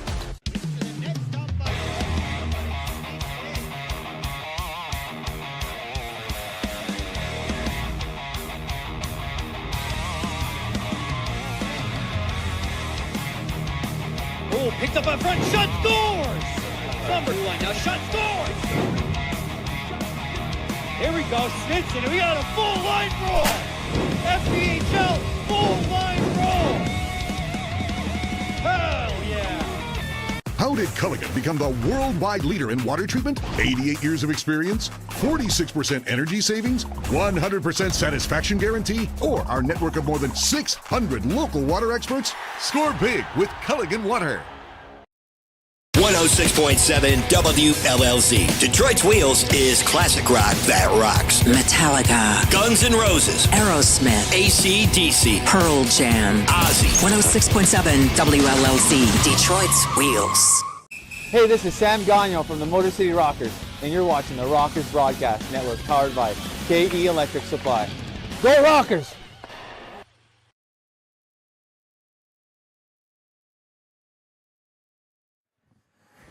Just over 2 minutes left to go in the Rockers season as a quick cover off the draw by Rico Gonzalez. So I think it's a, you have to get it out of the zone first, and then you got to get your goalie out of the net. Out of the zone, gain possession, get your goalie out. And like you said, the clock is your enemy. It goes by real fast when you're down by 2 goals. 2:15 left to go to net a pair. Watertown has it in. Again, they're just trying to kill the clock. They will take their sweet time. Puck coming out of the zone. You see Gonzalez looking towards the bench. Have to imagine he's coming out, and an offsides call will stall any momentum. 1:59 left to go in this one. Let's see if there's 5 or 6 guys. You might keep them in and just at the top of the circles. Yeah, it depends on where the face-off is. Neutral zone face-off? Yeah, it looks like it's tilted towards the Watertown end. Yeah. Or are they saying inadvertent whistle? Oh, no, a penalty. Sure, a penalty with 2 minutes left. Yes, you're going to pull your goalie here. Yes. Wow, I didn't see that coming. I missed that. Unless there was an elbow up high. But 6 men on the ice. Regardless, we'll take it. Never going to complain. First power play for either side. Milam, slap shot lifted up into the netting. No, that one played in. A hacky sacked in.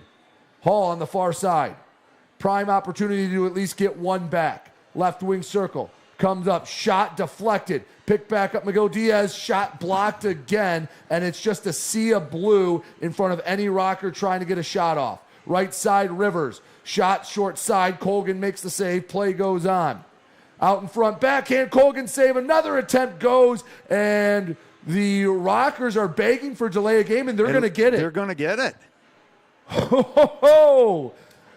It'll be 6-on-3 until the Rockers can score or the game ends. And then if they score, they can have 6-on-4.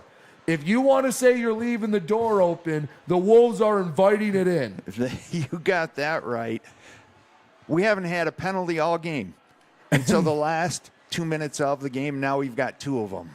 And then a 5-on-3 going to be a 6-on-3. Here's a timeout. All right, what's the conversation in both benches right now for, in this situation, having a 6-on-3? Well, if you're Watertown, you're saying we need to collapse in front of the net. Mm-hmm. They're going to collapse 3 guys right in front of the net, and you're going to have to shoot the puck, probably get it through 3 guys to get it in. If you're Motor City, you're just talking about get the puck at the net, crash the net, shoot everything at the net, and then play for a rebound. And I've said it all game long, good things happen when you put the puck at the net. But It's the clock. You got to score quickly. Yep. So you can't waste time. You need to get possession of the puck and get it at the net and crash as hard as you can. Everybody needs to be crashing the net at this point in the season. Don't look for the perfect shot right now. No, do not look for the perfect shot. Put it at the net.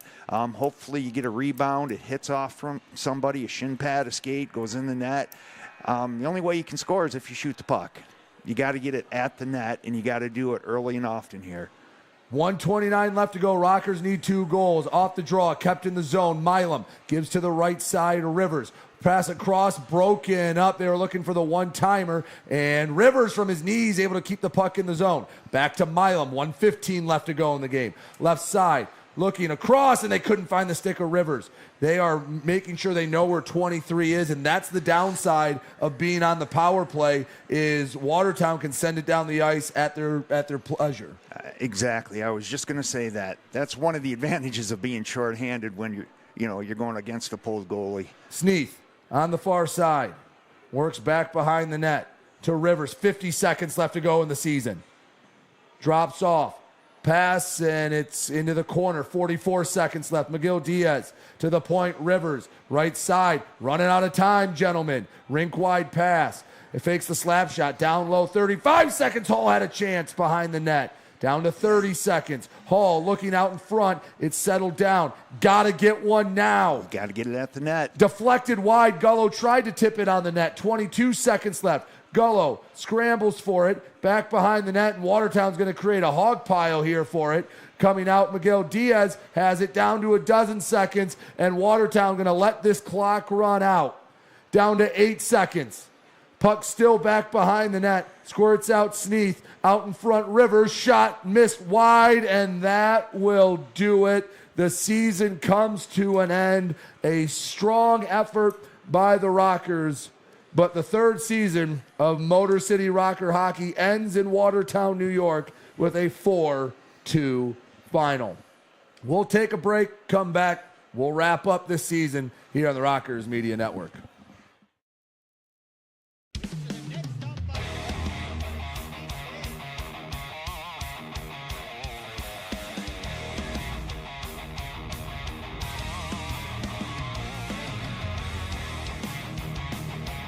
Up in front, shot scores! Number 1, now shot scores! Here we go, Snitchin', we got a full line roll! FPHL, full line roll! Hell yeah! Hi, Avery Smith with Motor City Rockers. My favorite thing about Crunch Fitness is their free weight section. Bench press, dumbbell bench, I'll do rows, about anything you can think of. I'm Chris Buys. We're currently on the IR. Crunch Fitness, it's got a lot of machines, weights, super beneficial for PT, for my injury right now. They got a nice turf over there too, which is super helpful. George's here. But one thing I really like about Crunch Fitness is the tanning beds. Rain or snowstorm outside, I don't miss a day in the sun, so I'm always getting my nice bronze color. 106.7 WLLZ. Detroit's Wheels is classic rock that rocks. Metallica. Guns N' Roses. Aerosmith. AC/DC. Pearl Jam. Ozzy. 106.7 WLLZ. Detroit's Wheels. Back here on the Rockers Media Network as the Rockers fall 4-2 in the play-in game to Watertown. The 3rd season comes to an end, and while it is a bitter feeling, a lot to look forward to. Again, Rocker season did not go the way they wanted to. Coming off a year where they made the Empire Division Finals, where they were a bounce away from forcing a Game 3 against the Commissioner Cup champion Binghamton Black Bears.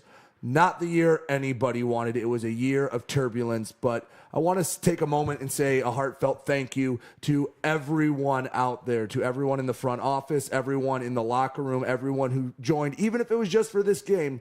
Thank you to everyone, again, in that front office that had to go through a lot. Amanda, you had Charlie, you had James, who all worked through. All our interns did an excellent job. For General Manager Nick Field coming back and hopefully taking steps to stabilize, to our newest owner, Ken Andrews, who if his vision is realized, we will have a strong future here at Rockers Hockey. To Coach Jameson Milam, to Zach Solkanich for dealing with me before games when there's 1,000 other things to do. I appreciate that. And to Christian Jackson and everyone that worked with Park Avenue Productions, again, the steps forward we took this season were huge, and we are very proud of what we did, and we know there's more we can do. The Rockers fall 4-2 in Watertown in the Empire Division play-in game. The Wolves advance to take on Binghamton later this week in a 3-game series. That will do it for the Rockers season. Again, thank you to my father, Roger Beaton, for joining us for this. Again, thanks to Christian for making this work. Again, real quick as a setup, I have 2 monitors here to my right that you won't be able to see, or if Christian's going to get the robot camera, just so you guys can see the setup. Here's the setup. There's Christian running the 1s and 2s, and we're sitting behind Charlie's Watson's desk that we commandeered for the for the game. So we thank you so much for watching.